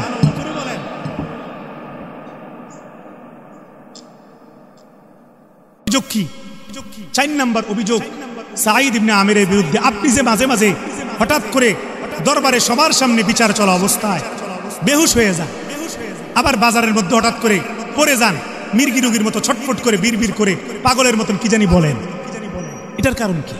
এটাও তো একটা বিচার আসছে। সাঈদ ইবনে আমের জবাব দেয়, আমি মুসলমান হওয়ার আগে আমার সামনে হযরত খুবাইব, নবীজির এক প্রিয় সাহাবী, ইসলাম গ্রহণ করার কারণে কাফের বেঈমানরা ওনাকে কষ্ট দিয়েছে, উনার শরীরের গোশতগুলো কেটে কেটে জ্বলন্ত আগুনের মধ্যে ফালাইছে। সেদিন আমি সেখানে দর্শক হিসেবে ছিলাম, এজন্য আমার ভয় হয়, হায় সেদিন একজন মুমিন মুসলমান কত কষ্ট করেছে, আমি তার কোনো উপকার করতে পারি নাই। ওই খুবাইবকে, হযরত খুবাইবকে ওই কাফের বেঈমানরা প্রশ্ন করছে, হে খুবাইব, তোমার এই যন্ত্রণার পরিবর্তে, কষ্টের পরিবর্তে তুমি কি চাও তোমার নবী মুহাম্মদকে এভাবে কষ্ট দেই? হযরত খুবাইব জবাব দেয়, ওই কাফেরদেরকে বলে, আমাকে সারাদিন রাত কষ্ট দাও, কোনো অসুবিধা নাই, আমার নবী মুহাম্মদুর রাসূলুল্লাহ পড়েন সাল্লাল্লাহু আলাইহি ওয়াসাল্লাম, উনার শরীরের মধ্যে একটা কাঁটা বিঁধবে, আমি এটাও মানব না। আল্লাহু আকবার। ওই সাঈদ ইবনে আমেরের তাকওয়া আমি দেখেছি, তার কষ্ট দেখেছি ইসলামের জন্য। আমি মুসলমান ছিলাম, বুঝি নাই, তার কোনো উপকার আমি সেদিন করতে পারি নাই। যদিও আমি মুসলমান ছিলাম, এরপর আমার ভয় লাগে, না জানি কিয়ামতের ময়দানে আল্লাহ এটার জন্য আমাকে প্রশ্ন করে, কেন একজন মুমিনের পক্ষে আমি উপকার করতে পারলাম না। এই ভয় যখন মনে হয়, হঠাৎ আমি বেহুশের মতন হয়ে যাই, হঠাৎ করে চিৎকার করে চেঁচামেচি করি। সাঈদ ইবনে আমের চারটা জিনিসের, চারটা অভিযোগের চারটা চমৎকার জবাব দিয়েছেন। কি পরিমাণ তাকওয়াবান ছিলেন। এক নাম্বার প্রশ্ন করা হলো যে আপনি সকালবেলা কেন দেরি করে দরবারে আসেন? উনি বললেন আমার কোনো কর্মচারী নাই, খাদেম নাই, আমার স্ত্রী অসুস্থ, আমার পরিবারের সব দেখাশোনা আমি শেষ করে দরবারে আসতে দেরি হয়। দুই নাম্বার, আমার ব্যাপারে আপনারা অভিযোগ দিয়েছেন, আমার ব্যাপারে অভিযোগ এসেছে রাতের বেলা কারোর সাথে দেখা করি না, এজন্যই যে কারণ রাতের বেলা আমি আমার রবের ইবাদতে ডুবে যাই। মাসে একদিন আমি এজন্যই দরবারে ঠিক মতন আসতে পারি না, কারণ আমার একটা মাত্র জামা, এটা আমাকে ধুয়ে দিয়ে ভিজা থাকে, ধুয়ে দিতে হয়, এজন্য আসতে পারি না লজ্জা। আমি মাঝে মাঝে পাগলের মতন হয়ে যাই, বেহুশ হয়ে যাই, কারণ আল্লাহ রাসূলের এক সাহাবী খুবাইবকে আমি কষ্ট পেতে দেখেছি, তার কোনো উপকার করতে পারি নাই। সে যদি আল্লাহর কাছে আমার বিরুদ্ধে অভিযোগ দেয়, কিয়ামতের ময়দানে আল্লাহ যদি আমাকে প্রশ্ন করে, তাইলে আমি কি জবাব দেব? এই ভয়ে আমি অস্থির হয়ে যাই। কি বলেন? এরকম তাকওয়াবান মানুষ এখনকার যুগে আর পাবেন? হযরত উমরের জামানা, আমার ভাই সংক্ষেপ করে বলতেছি, আরেকটা আয়াত আছে, শুধু অর্থ পড়ব, লম্বা করতাম না। হযরত উমরের জামানায় একটা রাখালের যে ঈমানটা ছিল, একজন সাধারণ রাখালের যে তাকওয়াটা ছিল, এই পরিমাণ তাকওয়া এখনকার সময় আমাদের মধ্যে অনেকের মধ্যে নাই। আমার মধ্যে নাই, আমার মধ্যে নাই, আপনাদের থাকতে পারে। হ্যাঁ, ঘটনা বলার উদ্দেশ্য না, এই তাকওয়া সম্পর্কে কথাটা বুঝাইতে চাচ্ছি। হয়তো অনেকে শুনেছেন, ওলামায়ে কেরাম এখানে আছেন। হযরত ওমর রাদিয়াল্লাহু তাআলা আনহু, ভাইয়া আল্লাহর ওয়াস্তে আমি কিন্তু বিরক্ত হচ্ছি। একটা বিষয় কি জানেন? পুরা মজমার মধ্যে যেখানেই দুই একজন একটু অনিয়ম করতেছে, করে সব মাহফিলে আমরা, এটা আমাদের বিরক্ত হয়। ভাগ্য ভালো আমার বড় ভাই এখানে আসে নাই, উনার জন্য তারা চেষ্টা করছে, ডেট দিতে পারে নাই, দেরি করে যোগাযোগ হয়েছে, তো আমিও চেষ্টা করছিলাম, ভাইয়ের ডেট খালি ছিল, সামনে চেষ্টা করা হবে ইনশাআল্লাহ। উনি যদি এতক্ষণ এটা দেখতো, আরো আগেই কঠিন ধমক দিত। আমি এতক্ষণ ধরে সহ্য করতেছি, আমি এখন পরিচয় করাইতে যাচ্ছি না, উনি হলে পরিচয় করাই দিত, দাঁড়া করাই ফেলত। দুই একজন ভাই, যুবক ভাই শুনতেছেন, ঠিক আছে মাশাআল্লাহ, মাঝে মাঝে হাসতেছেন, কথা বলতেছেন, আপনারা মনে করেন আপনাদেরকে আমি দেখতেছি, আমার চোখ খালি ঘুরে ঘুরে ওদিকে যাইতেছে। দয়া করে ভালো না লাগলে ওইখানে গিয়া বিরিয়ানির ফুটলাগুলো পাহারা দেন, এখানে ডিস্টার্ব করে দেন। কি বলে দরকারটা কি ভাই? এদিকে তাকায় থাকেন, মনোযোগ দিয়ে তাকায় থাকেন। আজকে এই গাফেল উদাসীনতার কারণে ওয়াজ শুনে কিন্তু আমল করতে পারে, ওয়াজ শুনে কিন্তু চুলের কাটিং পরিবর্তন হয় না, নায়কের মতো, সিনেমার নায়কের মতো, খেলোয়াড়ের ওয়াজ শুনে কিন্তু টাকটুর নিচে প্যান্ট পরে, প্যান্ট যেটা হারাম, টাকটুর নিচে প্যান্ট পরা সে জাহান্নামে যাবে, নবীজির হাদিস আছে, টাকটুর নিচে প্যান্ট। ওয়াজ শুনে গুনাহ ছাড়তে পারে না, ওয়াজ শুনে বেগানা নারীর সাথে দিনরাত 24 ঘন্টা সম্পর্ক রাখে, কারণ তার ওয়াজ শুনে কিন্তু তার মনোযোগ নেই, ঠিক কিনা? মোবাইলে নর্তকীর নাচ দেখা বন্ধ করতে পারে না, একমাত্র কারণ জুমার দিন ওয়াজ শুনতে আসে, একবারে শেষে ওই 1:30 বাজার 2-1 মিনিট আগে সবার শেষে আসে, সবার আগে দৌড় মারে বাড়িতে। এজন্য কোনো আমলই ফায়দা হয় না, মানার আশায় আসে না, ওই দেখানো, লোক দেখানো। এজন্য হ্যাঁ, দুনিয়া খামখেয়ালি না ভাইয়া, দুনিয়া খামখেয়ালি না, দুনিয়া এটা পরীক্ষার জায়গা। হ্যাঁ, প্রতিদিন কিন্তু মানুষ মারা যাইতেছে কোনো না কোনো ভাবে। সাবধান, সাবধান, আজরাইল কিন্তু আসবে, খপ করে কলিজা এই রুহটা কেড়ে নিয়ে যাবে, তখন কিন্তু আর ইবাদত করতে পারবে না। এজন্য খামখেয়ালি করেন না, মনোযোগ দিয়ে শুনেন, শেষ করে ফেলবো ইনশাআল্লাহ। হযরত ওমর রাদিয়াল্লাহু তাআলা ছদ্মবেশে ঘুরতেছেন, এক জায়গায় সফরে যাইতেছেন, মরুভূমির মধ্যে দেখলেন এক রাখাল বকরি চড়ায়। লম্বা পথ সফর করার কারণে হযরত ওমর রাদিয়াল্লাহু তাআলা পিপাসা পেয়েছে। কি পেয়েছে বলে? পানির পিপাসা। এখন এই মরুভূমির মধ্যে কোনো কূপও নাই, সেখানে পানি কোথায়? হঠাৎ করে চিন্তা করলেন, যেহেতু এখানে কি আছে, বকরি চড়ানো হচ্ছে, তো বকরির থেকে ওই রাখালকে বলে একটু দুধ যদি নেওয়া যায়, দুধ খাওয়া যায়, বকরির দুধ, কিছুটা শক্তি হবে, পিপাসাটা একটু মিটানো। হযরত ওমর রাদিয়াল্লাহু তাআলা আনহু নিজের পিপাসা মেটানোর জন্য তৎকালীন সময়ের একজন রাখালের কাছে গেলেন মরুভূমির মধ্যে। রাখালকে গিয়ে বললেন, ও রাখাল ভাই, তোমার এই বকরিগুলো থেকে কোনো একটা বকরি থেকে সামান্য একটু দুধ আমাকে খাওয়াও, আমি বড় পিপাসিত, আমি মুসাফির। উনি যে আমিরুল মুমিনিন এটা কিন্তু বলে নাই, তখন তো আর টিভিতে দেখাইতো না, বারবার টিভি আসিল নাকি, প্রধানমন্ত্রীকে ডাক সবাইকে চিনত। আমার ভাই দেখেন ওই রাখাল কতটা তাকওয়াবান, আল্লাহওয়ালা। যদিও সে সাধারণ রাখালের কাজ করে, কিন্তু আল্লাহকে ভয় করে। সুবহানাল্লাহ। রাখাল জবাব দেয়, ও পথিক ভাই, ও মুসাফির, আমি দুঃখিত, আমি অপারগ। যদি এখানে অনেক বকরি আছে দুধ দেওয়ার মতো, কিন্তু এই বকরিগুলোর মূল মালিক আমি না, আমি আরেকজনের কর্মচারী। আমার মালিকের অনুমতি ব্যতীত আপনাকে আমি এক ফোঁটা দুধও দিতে পারবো না। হযরত ওমর রাদিয়াল্লাহু আনহু অবাক হয়ে গেল, একটু দুধ দিতে চায় না, সে মালিককে কি পরিমাণ সম্মান করে, মালিকের আমানতের কি পরিমাণ দেখাশোনা করতেছে, খেয়ানত করতেছে না। এবার হযরত ওমর রাদিয়াল্লাহু তাআলা আনহু পরীক্ষা করার জন্য তাকে বললেন, ঠিক আছে যাও, আমি তোমাকে দিনার দেব, মানে টাকা দেব, আমাকে একটু দুধ দাও।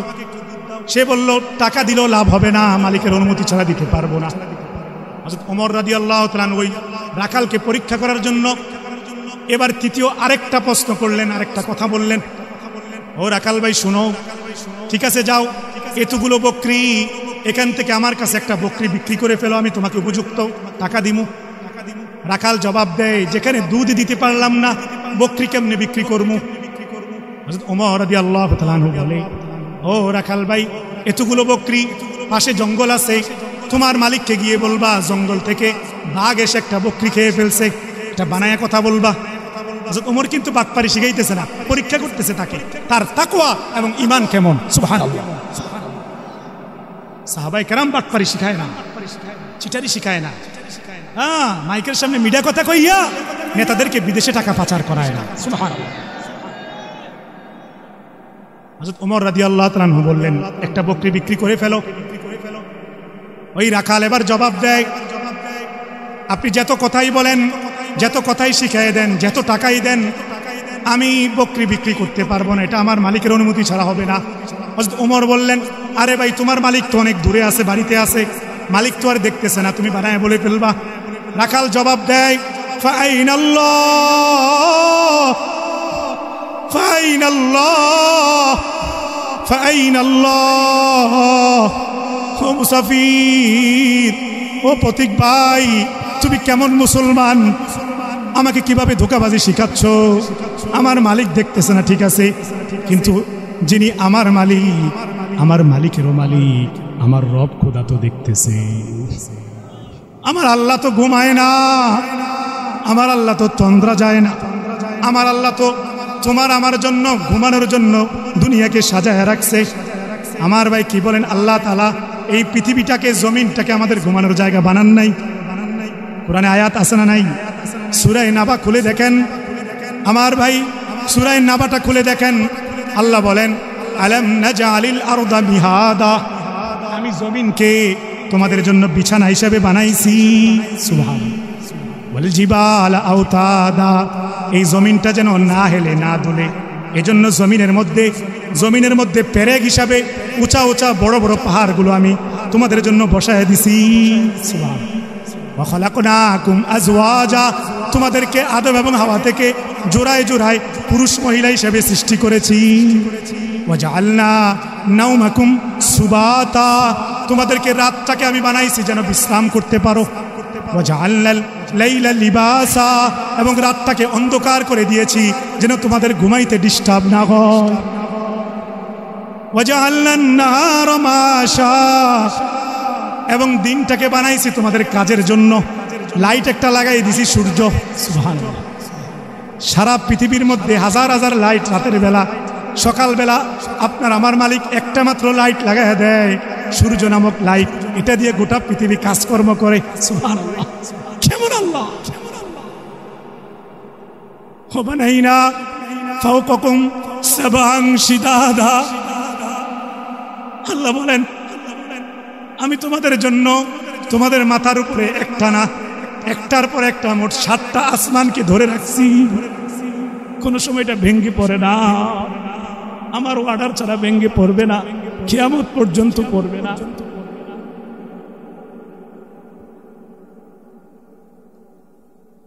ওয়াজআলনা সিরাজা ওয়া খাজা, রাতের বেলা পথ চলার জন্য, একটু আলো হওয়ার জন্য একটা উজ্জ্বল প্রদীপ, মানে চাঁদটাকে আমি সুন্দর করে তোমাদের জন্য কত সুন্দর করে আকাশের কোণায় উঠায় দেই। কি বলেন, দেয় কি দেয় না? কে দেয়? না না না চেয়ারম্যান সাহেব, এমপি সাহেব, আফায় না, আফা নিজের বেলে আসেনি কথা, যে কোনো সময় গলা রশি বেঁধে লই আইব, দেখছেন অপেক্ষা করে প্রসেসিং হইতেছে ইনশাআল্লাহ। আল্লাহ আনাইব, কথা বলেন, বিচার না হয়ে কবরে যাইতে পারবে না, বিচার হইতে হবে, হাজার হাজার মানুষের রক্তের বিচার হইতে হবে এই জমিনে।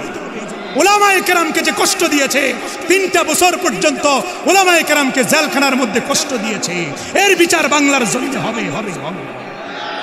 তোমার বাবার বিচার যদি হইতে পারে, ওলামায়ে কেরামের বিরুদ্ধে তুমি যে ষড়যন্ত্র করছো, ইসলামের বিরুদ্ধে তুমি যে ষড়যন্ত্র করেছ, পাঠ্যপুস্তকের মধ্যে তুমি যে ষড়যন্ত্র ঢুকাইছ, আমাদেরকে বানরের জাতি বানাইতে চেষ্টা করছো, তোমার প্রতি অপকর্মের বিচার না দেখে যেন আমাদের মরণ না হয়। তাকবীর দেন,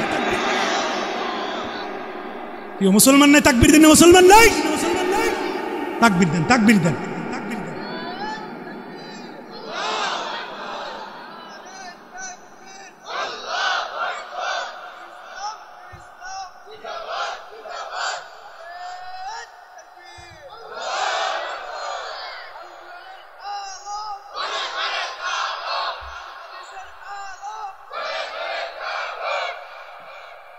وأنزلنا من المعصرات ماء ثجاجا। আমি আল্লাহ তাআলা সূরা নাবায়ের মধ্যে আছে, মেঘমালার মাধ্যমে আকাশ থেকে মেঘের আবরণ তৈরি করি এবং সেখান থেকে তোমাদের জন্য প্রচুর পরিমাণে পানি বর্ষণ করি। কি বলেন, বৃষ্টি কেডা দেয়? আরে না, ডোনাল্ড ট্রাম্প দেয় মিয়া, না না না না, মুদিয়ে দেয়, বাশার আল আসাদে দেয়। হ্যাঁ, ইসরায়েলের কুত্তাটার নাম কিটা? ইসরায়েলের কুকুরটার নাম কি? Benjamin Netanyahu. বান্দর ইয়ামিন, বান্দর শতান, কথা কন। হাজার হাজার ফিলিস্তিনি মুসলমান ভাই বোনদেরকে হত্যা করছে, হাজার হাজার মুসলমানের বাড়িঘর ধ্বংস করছে, হাজার হাজার বাচ্চাদেরকে বাবা ছাড়া মা ছাড়া এতিম বানাইছে, হাজার হাজার নারীদেরকে তার সৈন্য দিয়ে ধর্ষণ করাইছে, হাজার হাজার নারীদেরকে বিধবা বানায়া ছাড়ছে। ওই জানোয়ার, ওই ইবলিসের দোসর, ওই ইহুদির বাচ্চা, ওই বেনিয়ামিন নেতানিয়াহু, ওই ইসরায়েলের কুকুর একটা কুকুরের চেয়েও খারাপ, ঠিক কিনা বলে? এদের বিচার, এদের শাস্তি দুনিয়াতেও হবে, আখিরাতেও হবে, আখিরাতেও হবে, আখিরাতেও হবে। হ্যাঁ, কথা কন, কি হবে? আবার কন, আবার কন। হ্যাঁ, আরে মিয়া, শুধু এটা না, আল্লাহ রাসূল হাদিসে বলে গিয়েছেন, যেদিন আপনার ইমাম মাহদি আসবে, ঈসা আলাইহিস সালাম আসবে, যখন দুনিয়াতে আসবে না, এই ইহুদির বাচ্চাগুলো, এই জালেমদের অবস্থা কি হবে জানেন? এরা ভয়ে ঈসা আলাইহিস সালামের বাহিনী, ইমাম মাহদির বাহিনী, মুসলমানের বাহিনী দেখা ভয়ে বড় বড় গাছের পিছনে লুকিয়ে থাকবে। কিসের পিছনে বলেন? গাছের পিছনে লুকিয়ে থাকবে। সেদিন গাছ কথা বলবে, গাছ বলবে আমার পিছনে একটা ইহুদি শয়তান ঘুমিয়ে আছে, একটা ইহুদির বাচ্চা, খ্রিস্টানের বাচ্চা লুকায় আছে। সেদিন গাছ বলবে, গাছ গাছ গাছ, গাছের জবান আল্লাহ খুলে দিবে, গাছের জবান। সেই গাছের চিপা থেকে মুমিন মুসলমানরা সেই ইহুদির বাচ্চাদেরকে, ইহুদির বংশধরদেরকে টেনে হিচড়ে বের করে তাদেরকে হত্যা করে জাহান্নামে পাঠাবে। অপেক্ষা করো বেঈমানেরা, অপেক্ষা করো। ওয়াল তানজুর নাফসুম মা কদ্দামাত লিগাদ, কিয়ামতের দিনের অপেক্ষা করো। ইন্না জালজালাতাস সাআতি শাইউন আযীম, যেদিন ভয়ঙ্কর প্রকম্পন হবে, সেই কিয়ামতের অপেক্ষা করবে। হে পৃথিবীর সমস্ত জালেমেরা, আমাকে হত্যা করতে পারবি, আমার গলায় ফাঁসির রশি লাগাইতে পারবি, গোটা দুনিয়ার উম্মতে মুসলিমাকে তোরা আগুনের মধ্যে ছেড়ে দিতে পারবি, গোটা দুনিয়ার আলেমদেরকে তোরা কারাগারে পাঠাইতে পারবি। আমরা কারাগারে থাকতে ওয়ালা জাতি। নবী ইউসুফ কারাগারে থেকেছে, নবী ইউসুফ কষ্ট পেয়েছে, আমার রাসূল 3 বছর শিয়াবে আবি তালেবের মধ্যে কষ্ট পেয়েছে। কোনো ভয় নাই, কোনো ভয় নাই। লা খাউফুন আলাইহিম ওয়ালা হুম ইয়াহজানুন। ঈমানদার আল্লাহ ছাড়া কাউকে ভয় পায় না, কাউকে ভয় পায় না। তারা জান্নাতের আশায় জীবন বিলিয়ে দিতে পারে, জীবন বিলিয়ে দিতে পারে। কথা বলেন ঠিক কিনা? সুতরাং হুমকি ধমকি দিয়া, ইস্কন লাগাইয়া দিয়া, নব্য ফেরাউন লাগাইয়া দিয়া, নব্য ষড়যন্ত্র কইরা বাংলার মুসলমানদেরকে ওই মুদির গোষ্ঠী দমাইতে পারবে না ইনশাআল্লাহ। ভয় লাগতেছে নি? কোনো ভয় আছে? মেরে ফেললে ডাইরেক্ট শহীদ, মেরে ফেললে ডাইরেক্ট শহীদ। ওয়ালা তাকুলু লিমান ইউকতালু ফি সাবিলিল্লাহি আমওয়াত, আল্লাহর রাস্তায় যারা জীবন দেয় তারা মরে না, মরে না, মরে না, তারা জীবিত। ঠিক কি না? বাল আহইয়াউ ওয়ালাকিন লা তাশউরুন, বরং তোমরা দেখো না তারা জীবিত, তোমরা বুঝো না তারা কবরের মধ্যে জান্নাতের নাজ নিয়ামত খায়। শহীদরা মরে না, শহীদরা মরে না, শহীদরা মরে না, কিয়ামত রক্ত সহ দাঁড়াবে। হাদিসে আছে জুলুম করে যারা একজন মানুষকে হত্যা করে, হত্যা করবে, করেছে, কিয়ামতের ময়দানে যে ব্যক্তি হত্যা হয়েছে, শহীদ হয়েছে, সে কিয়ামতের ময়দানে আল্লাহর সামনে ওই জালেমের এরকম মাথা ধরে, আমার বন্ধু মানুষ মাথা ধরে, মাথা ধরে, মাথা ধরে আল্লাহর সামনে দেখাইয়া বলবে, আল্লাহ দুনিয়ার মধ্যে আমার অপরাধটা কি, কেন আমাকে এই বেঈমান হত্যা করবে? জিজ্ঞাসা করে, জিজ্ঞাসা করে আল্লাহ, আল্লাহর সামনে এভাবে মাজলুম ব্যক্তি বিচার করে। তখন আল্লাহর রাগটা কি পরিমাণ, বলেন কি পরিমাণ হবে? হ্যাঁ, কি বিষয় জানেননি? আজকে জুমার মধ্যে বয়ান করছিলাম একটা প্রসঙ্গে, হত্যা সম্পর্কে। ওমাই ইয়াকতুল মুমিনান মুতাআম্মিদান ফাজাযাউহু জাহান্নাম। বলেন নাউযুবিল্লাহ। যারা ইচ্ছাকৃতভাবে আরেকজন ব্যক্তিকে হত্যা করে তাদের প্রথম পরিণাম জাহান্নাম। কি বলেন? আমরা প্রশ্ন করলাম, আল্লাহ কয়দিন, 7 বছর না 13 বছর না 3 মাস? আল্লাহ কয়, বেটা এটা দুনিয়া পাইছো নাকি, ডায়নাগর পাইছো না, এটা জাহান্নাম।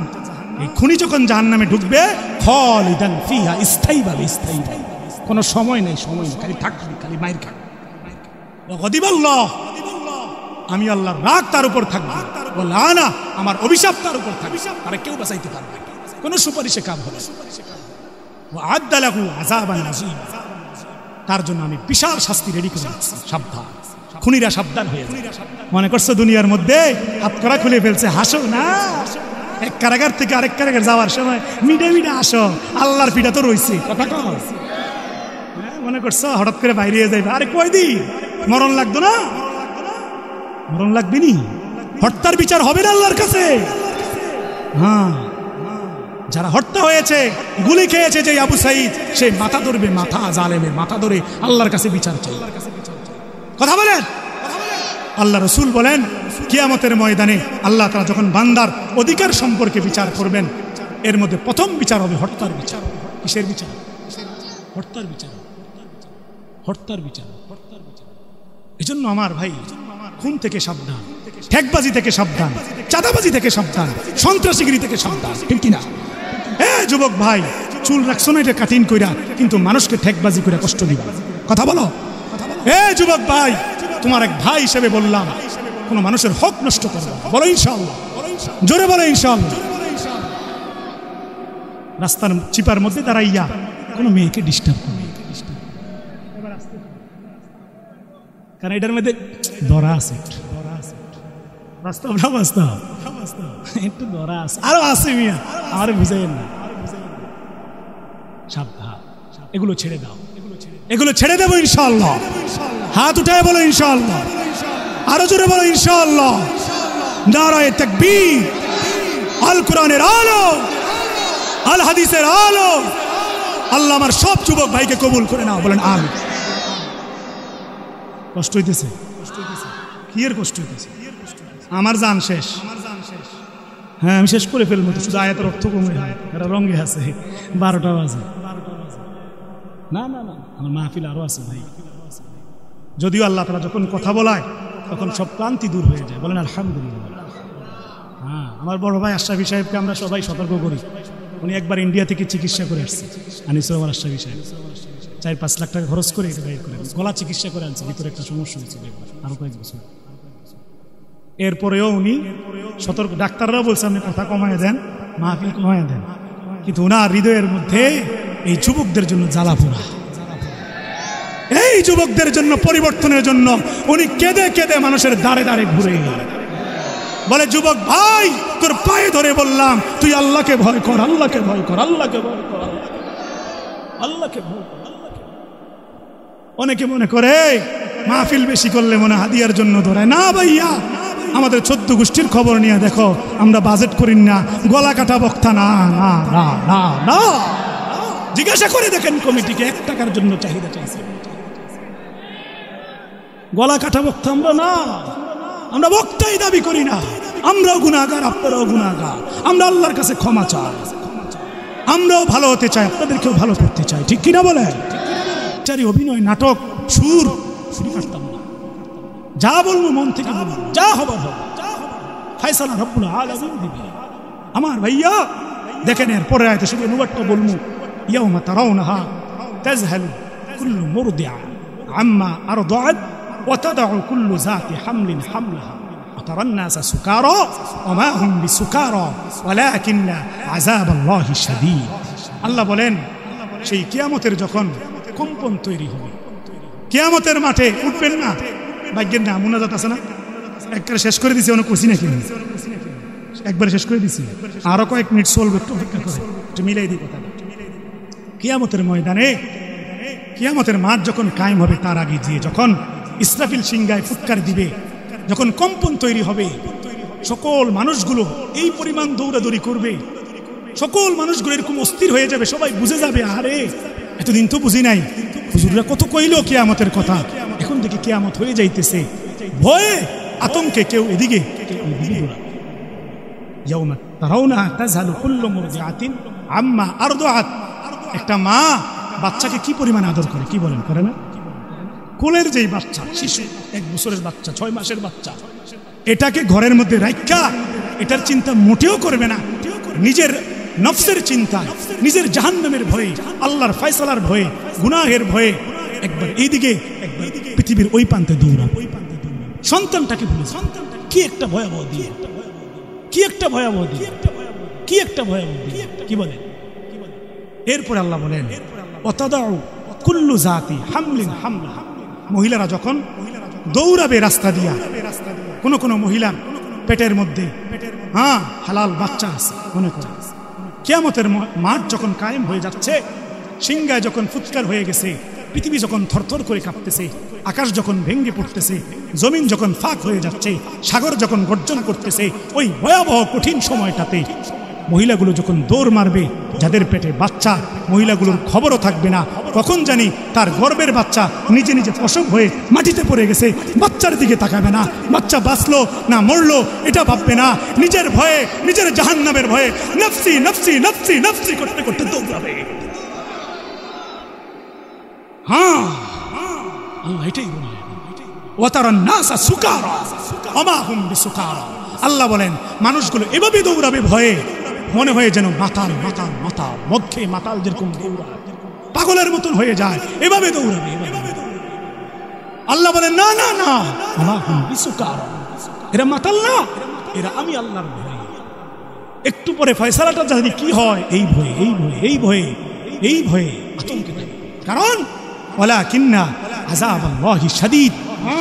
আল্লাহ বলেন, আমার শাস্তি কিন্তু বড়ই কঠিন। যখন বান্দা দেখবে তার এক পাশে 70,000 ফেরেশতা, 70,000 মোটা মোটা জাহান্নামের শিকল দিয়া জাহান্নামটাকে টেনে ওই হাসরের ময়দানের এক পাশে টেনে ধরে রাখছে, জাহান্নাম লাফাইতেছে, জাহান্নাম লাফাইতেছে, হালমিম মাসিদ, হালমিম মাসিদ, আমাকে আরো দেন, আমাকে আরো কিছু মানুষ দেন, আমাকে আরো কিছু মানুষ দেন। জাহান্নাম আল্লাহর কাছে প্রার্থনা করবে, ফরিয়াদ করবে, আল্লাহ আমাকে 1000 বছর, 2000 বছর না 3000 বছর গরম করছেন, আমাকে শেষ করে ফেলছেন, আমাকে কষ্ট দিচ্ছেন, এই জন্যই মানুষকে দিবেন, মানুষকে খাওয়াবেন। ওই জালেম বান্দাগুলো কই, ওই পাপী বান্দাগুলো কই, যারা মানুষের হক নষ্ট করছে, মানুষের সম্পদ লুণ্ঠন করছে, মানুষের সাথে চিটারি করছে, বাটপারি করছে, মদ খাইছে, সুদ খাইছে, জুয়া খেলছে, এরা কই, এরা কই, এরা কই? ইন্না জাহান্নামা কানাত মিরসাদা লিত্তাগিনা মাআবা লাবিসিনা ফিহা আহকাবা লা ইয়াযুকুনা ফিহা বারদান ওয়ালা শারাবা ইল্লা হামিমা ওয়া গাসসাকা জাযাআ ওয়াফাকা। পড়ে দেখেন, পড়ে দেখেন সীমা লঙ্ঘনকারীদেরকে আল্লাহ কিভাবে টেনে নিয়ে যাবে। কোরআনে আছে, সূরা নাবাটা পড়েন, প্রথম পৃষ্ঠা শেষে। কোনো ভালো কিছু খাইতে দেওয়া হবে না জাহান্নামে, জাক্কুম দেওয়া হবে, গরম ফুটন্ত পানি দেওয়া হবে। এইজন শীতকালে যারা গরম পানি দিয়ে গোসল করেন, চুলা থেকে যখন গরম পানি নামান, 1 ফোঁটা যখন গরম পানি, 2 ফোঁটা গরম পানি যখন আঙ্গুলে লাগে, ঠুসা ফুটে যায়, কি পরিমাণ কষ্ট পান বলে। জাহান্নামের আগুনের কষ্ট কি পরিমাণ হবে ভাইয়া? আমার চাচা কি পরিমাণ কষ্ট হবে। আমার যেই চাচারা 60 বছর বয়স হয়ে গেছে, এখনো মসজিদে আসেন না, নামাজ পড়েন না, এই লম্বা করে করে ফু দিয়া দিয়া বাতাস ছাইরা ছাইরা বিড়ি খান, সিগারেট খান, গিবত করেন, পরের বউ নিয়া, নর্তকীর কথা নিয়া ওই দোকানের মধ্যে বসে বসে চায়ের দোকানে আড্ডাবাজি করেন। আপনি কি মরবেন না চাচা? কথা বলেন, মরবেন না কি মরবেন না? যদি মরার ভয় থাকে আল্লাহকে ভয় করেন, আল্লাহকে ভয় করেন, কিয়ামতের ভয়াবহতাকে। আল্লাহর শাস্তি কিন্তু কঠিন, আমার সাথে রাগ করে লাভ নাই। আল্লাহ এর চেয়ে বেশি ভয়ের কথা বলছে, এর চেয়ে বেশি ভয় লাগাইছে। আমি গোলাম, আমি গুনাহগার বুঝাই বলতে পারতেছি। ইন আনতা ইল্লা নাযীর, কেউ কি তোকে বুঝাই নাই? ক্বালু বালা ক্বাদ জাআনা নাযীর। আমি বুঝি নাই, আমি বলছি মিছা কথা। ওয়াসিকাল্লাযীনা কাফারু ইলা জাহান্নামা যুমারা, জাহান্নামী দৌড়াবে জাহান্নামের দিকে, ধাক্কাইয়া দেওয়া হবে তাকে। হাত্তা ইযা জাউহা ফুতিহাত আবওয়াবুহা ক্বালা লাহুম খাযানাতুহা, যখন সে জাহান্নামের গেটের সামনে যাবে, দারওয়ান বলবে, কিরে নামতি চাস্তে কেন জাহান্নামে? এখন আলাম ইয়াতিকুম রাসূলুম মিনকুম ইয়াতলুনা আলাইকুম আয়াতি ওয়া ইউনজিরুনাকুম লিকা ইয়াউমিকুম হাযা, তোর কি দুনিয়াতে কেউ আল্লাহর কোরআনের আয়াতগুলো শোনায় নাই, বুঝায় নাই? কেউ কি সাবধান করে নাই? সে ভয়ে ভয়ে বলবে, হ্যাঁ ক্বালু বালা, ক্বালু বালা বালা। সে বলবে, এরপরে কি বলবে? ওয়ালাকিন হাক্কাত কালিমাতুল আযাবি আলাল কাফিরিন, কিন্তু সেদিন কাফেরদের কোনো কথা কাজ হবে না, আল্লাহর ফয়সালাই ঠিক হবে। ধাক্কাইয়া ধাক্কাইয়া জাহান্নামে ফেলে দিবে, চুলের মুঠি ধরে, পায়ের গুছা ধরে, পায়ের গোড়া ধরে ধাক্কাইয়া টান মেরে জাহান্নামে ফেলা মেরে। কি মনে করছেন আপনি? মনে করছেন পাঙ্গাস মাছ দুনিয়াটা, তেলাপিয়া মাছ খাইলেন আর কতলা ছাইরা দিলেন বাথরুমে, আর মানুষকে খালি কথায় কথায় গাইলেন, সিগারেটের ধোঁয়ায় মুখের থেকে দুর্গন্ধ। কোন কোন লোক তো আছে গাঁজা খায়, গাঁজা গাঁজা, বাবা খায়, ইয়াবা খায়, বাবা খায়, দাদা খায়, নাফরমান। আল্লাহর দুশমন তুই বেটা, আল্লাহর দুশমন। ভালো হয়ে যা, কথা বলে দিলাম, পরিষ্কার কথা, ভালো হয়ে যা। আমার ভাই কইছে, রবিন ভাই কাকা, হুজুর এনে বিভিন্ন পন্থী মানুষ আছে, কিচ্ছা কাহিনী মেরে দিয়েন, বেশি কিছু কইেন না। আমি মনে মনে কইছি আর কি, আরে কই নেই কথা, মানে পাগলে পেয়েছি। আমি কোন বংশের সন্তান আপনি কোচাচ্ছেন না, কিত্তেন দাওয়াত দিছেন? হ্যাঁ, আমার শরীরের মধ্যে আনিসুর রহমান আশরাফির বাবার যে রক্ত, আমার শরীরে একই রক্ত তুলেছি। হ্যাঁ, কথা বলতে আবার সার দিব কেমনে? হ্যাঁ বলেন আলহামদুলিল্লাহ। এই যুবক কাছে একটা গেছে, কেন সার নেই? হ্যাঁ, 2001 সালে আমি মাত্র 14 মাসে, আলহামদুলিল্লাহ গর্ব করার জন্য বলতেছি না, কোরআনে কারীম এটা মুখস্থ করেছি। বলেন আলহামদুলিল্লাহ। কয় মাসে? 14 মাসে এটা মুখস্থ করছি, সিনার মধ্যে এটা এখনো জীবিত আছে। আজকে 24 সাল নিয়ে চলে, আমি খতম তারাবি বা কায়দা প্রতি বছর পড়ি, আলহামদুলিল্লাহ। বাবার দোয়া সারানি এটা হয়েছে, দোয়া খালি কেবল আনিসুর রহমান আশরাফি লেগে করছে, আমার লাগে করে।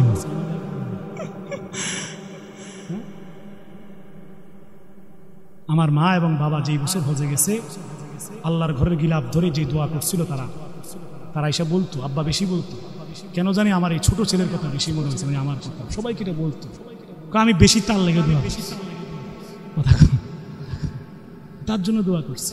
ছোট ছেলে তো পরাণ করছে, হয়তো 40 দিন ছিল। তো আলহামদুলিল্লাহ বাবার দোয়ার বরকতে আমি শেষের দিকে, ওই হজে যখন আব্বা ছিল রমজান মাসে, মানে উমরায় গেছে, হজও করছে 3 বার, ওই বছর উমরায়। এরপরে রমজানের পরে যখন আমি হেফসখানে আবার গেলাম, প্রথম বছর মাত্র 12 পারা পড়ছি আমি। ওই বছর আব্বা যখন বলছে যে হজে যাইয়া দোয়া বেশি করছে, ওই বছরে বাংলাদেশে আইসা আব্বা হজ থেকে, মানে ওই উমরা পরে পুরা মাস ছিল রমজানে, তখন তো লম্বা সময় থাকতো। আমাকে একটা বিদেশি কোরআন শরীফ এনে দিয়েছিল সৌদি আরব। ওই পরের বছর আমার এখনো মনে আছে, 2001 সালে আমি ওই কোরআন শরীফটি দিয়া সবক পড়া শুরু করছি।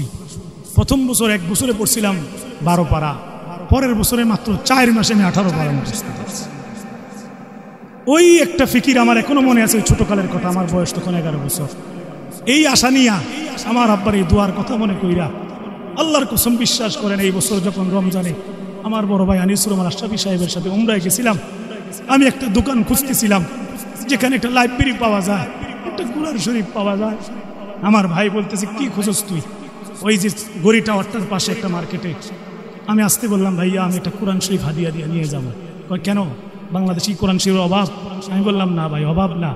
আমার ছোট্ট একটা 4 বছরের বাচ্চা আছে, আমিও আমার আব্বার মতো নিয়ত করেছি, আমিও এই দেশ থেকে একটা কোরআন শরীফ নিয়ে যাব, আমার বাচ্চার হাতে উপযুক্ত হইলে দেব, সেও যেন কোরআনের হাফেজ হয়। সাথে সাথে ভাই এটা শুনে বলছে, এই কোরআন শরীফের হাদিয়া তুই দিবি না? উনি পকেট থেকে টাকা বের করে 35 রিয়াল দিয়ে আমাকে একটা কোরআন শরীফ আমার ছেলের জন্য কিনে, মানে হাদিয়া দিয়ে নিয়ে দিচ্ছে। ঘরে আছে এটা। ওই বংশের সন্তান আমরা, খুব কষ্ট করে বড় হয়েছি, দলির দুলাল নাম না, খুব কষ্ট করে বড় হয়েছে। এগুলো আপনারা ভাইয়ের জবান থেকে শুনছেন।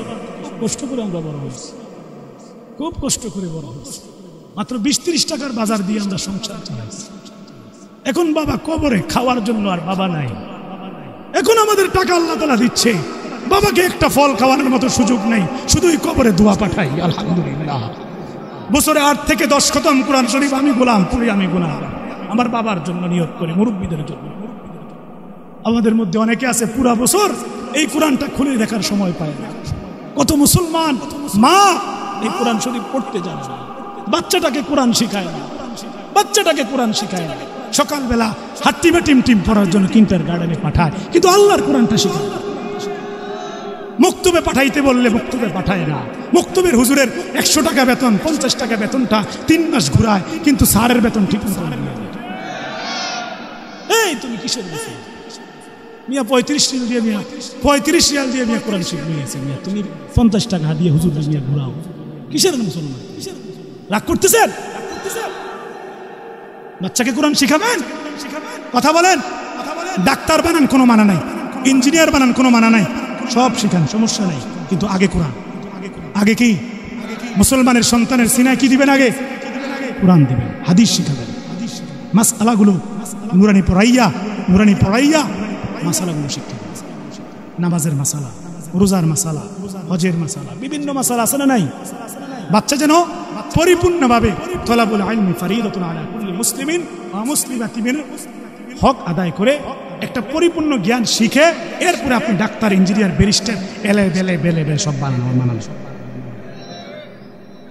কারণ ডাক্তার না হইলে আমরা রোগ দেখাবো কেন? ইঞ্জিনিয়ার না হইলে বাড়ির ডিজাইন আমরা করবো কি? কথা কন, বানান, কিন্তু দিন শিক্ষা দেন। বলেন ইনশাআল্লাহ, বলেন ইনশাআল্লাহ। আর ভয়, আল্লাহকে ভয় করার মতো বলেন ইনশাআল্লাহ। হ্যাঁ, কিয়ামত হবে তো ইনশাআল্লাহ? হবে না কিয়ামত? সূরা ওয়াকিয়া আছে, ইজা ওয়াকাতিল ওয়াকিয়া, যখন কিয়ামতের ঘটনাটা ঘটে যাবে, লাইসা লিওয়াকাতিহা কাযিবা, একটা মিথ্যাবাদী সেদিন কিয়ামতের অবস্থা দেখে আর অস্বীকার করবে।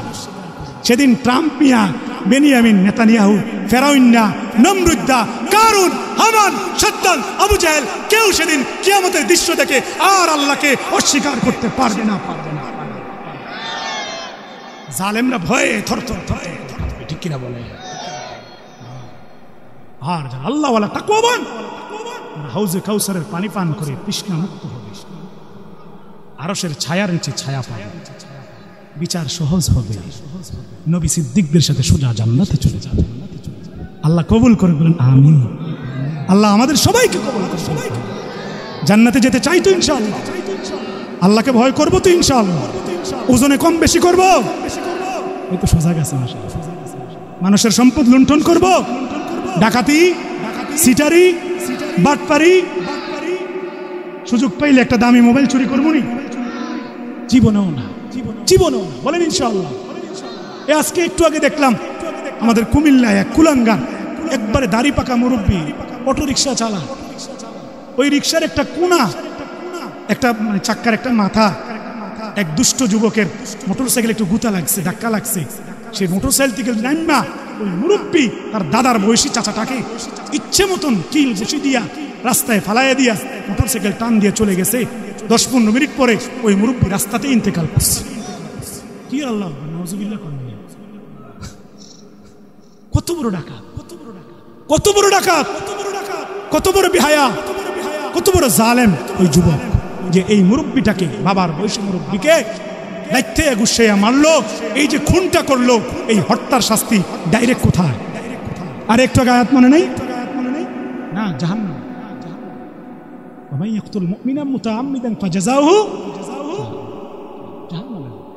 সুতরাং খুন সন্ত্রাসী, এগুলো করবেন না, গুনাহ ছেড়ে দেবেন। বলেন ইনশাআল্লাহ। তাকওয়া মানে এটাই, গুনাহ ছেড়ে দেওয়া, তারকুল মাআসি, গুনাহ ছেড়ে দেওয়া, গুনাহ ছেড়ে দেওয়া, আল্লাহকে ভয় করে গুনাহ মুক্ত হয়ে যাওয়া, এটার নাম তাকওয়া। তাকওয়ার অনেক সংজ্ঞা আছে, অনেক ব্যাখ্যা আছে।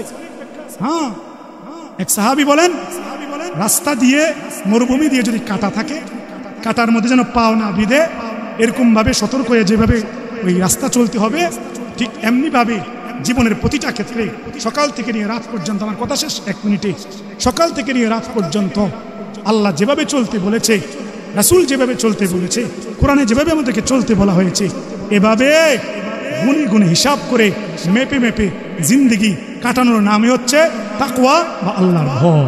সুবহানাল্লাহ। ইনশাআল্লাহ এটা চেষ্টা করেন, নামাজ আদায় করেন, রোজা রাখেন, জিকির করেন, জবানে জিকির চালু করে দেন, বিড়ি আজীবনের জন্য ফালাইয়া দেন। ওই তোমরা কইও না মিয়া, যারা বিড়ি খায় টিয়া দিয়ে বিষ খায়, এটা তো এটার মধ্যে লেখাই থাকে ধূমপান বিষপান, মৃত্যুর ঝুঁকি থাকে, লেখা থাকে না ধূমপান মৃত্যু ঘটায়, এরপরও কবিশের মতন খায়, কাশতে কাশতে বিয়া হয়ে যায়, নাকে দিয়ে মুখ দিয়ে রক্ত বাইরে, এরপরে দুটা বিড়ি দিচ্ছে। কথা কন, বদভ্যাস হয়ে গেছে। হ্যাঁ, এই দুর্গন্ধের কারণে শাসি পর্যন্ত কষ্ট পায়, এরপরেও খায় কবিশের। কথা কন না, আমার শাসি পর্যন্ত অসহ্য হয়ে গেছে কবিশের জ্বালা, এরপরেও কবিশ বুড়ায় বিড়ি খায়। মুরব্বী যারা আছেন রাগ করেন না, আর রাগ করলে আমার কি তৈরি, দাওয়াত দিতেন না আর কি, আরেকবার নাইলে এর দূরে কি বানাইলে আল্লাহ খাওয়াইতো না। আলহামদুলিল্লাহ। অফিস সামা ইরিজকুকুম ওমা তুআদুন, আসমান থেকে কি হয়, রিজিকের। সুতরাং আপনি আমার রিজিক বন্ধ করতে পারবেন না, আমিও আপনার রিজিক বন্ধ করতে পারবো না যতদিন হায়াত আছে। ওমা মিন দাব্বাতিন ফিল আরদি ইল্লা আলাল্লাহি রিজকুহা, গোটা জমিনের চতুষ্পদ জন্তুর রিজিকের দায়িত্ব আমার মালিক আপনাদের আল্লাহ, আমার আল্লাহ নিয়ে নিয়েছে। বলেন আলহামদুলিল্লাহ। বললে অনেক কথা, আর লম্বা করলাম না, আমাদের আবার ফিরে যাইতে যাইতে ভোর রাত হয়ে যাবে। কথা বোঝেন নাই? না না না না, আজকে না, আটকায় না ভাইয়া, আমার সাথে আরো কিছু মেহমান আছে, তারা কষ্ট পাইতেছে, সবার দায়িত্ব আছে, মসজিদের ইমাম সাহেব আছে, ফজর ধরতে হবে ইনশাআল্লাহ। যদি আপনাদের এই মরা মুসা, এই দুর্বল বক্তার ওয়াজ ভালো লাগে, তাইলে ইনশাআল্লাহ আসার চেষ্টা করুন।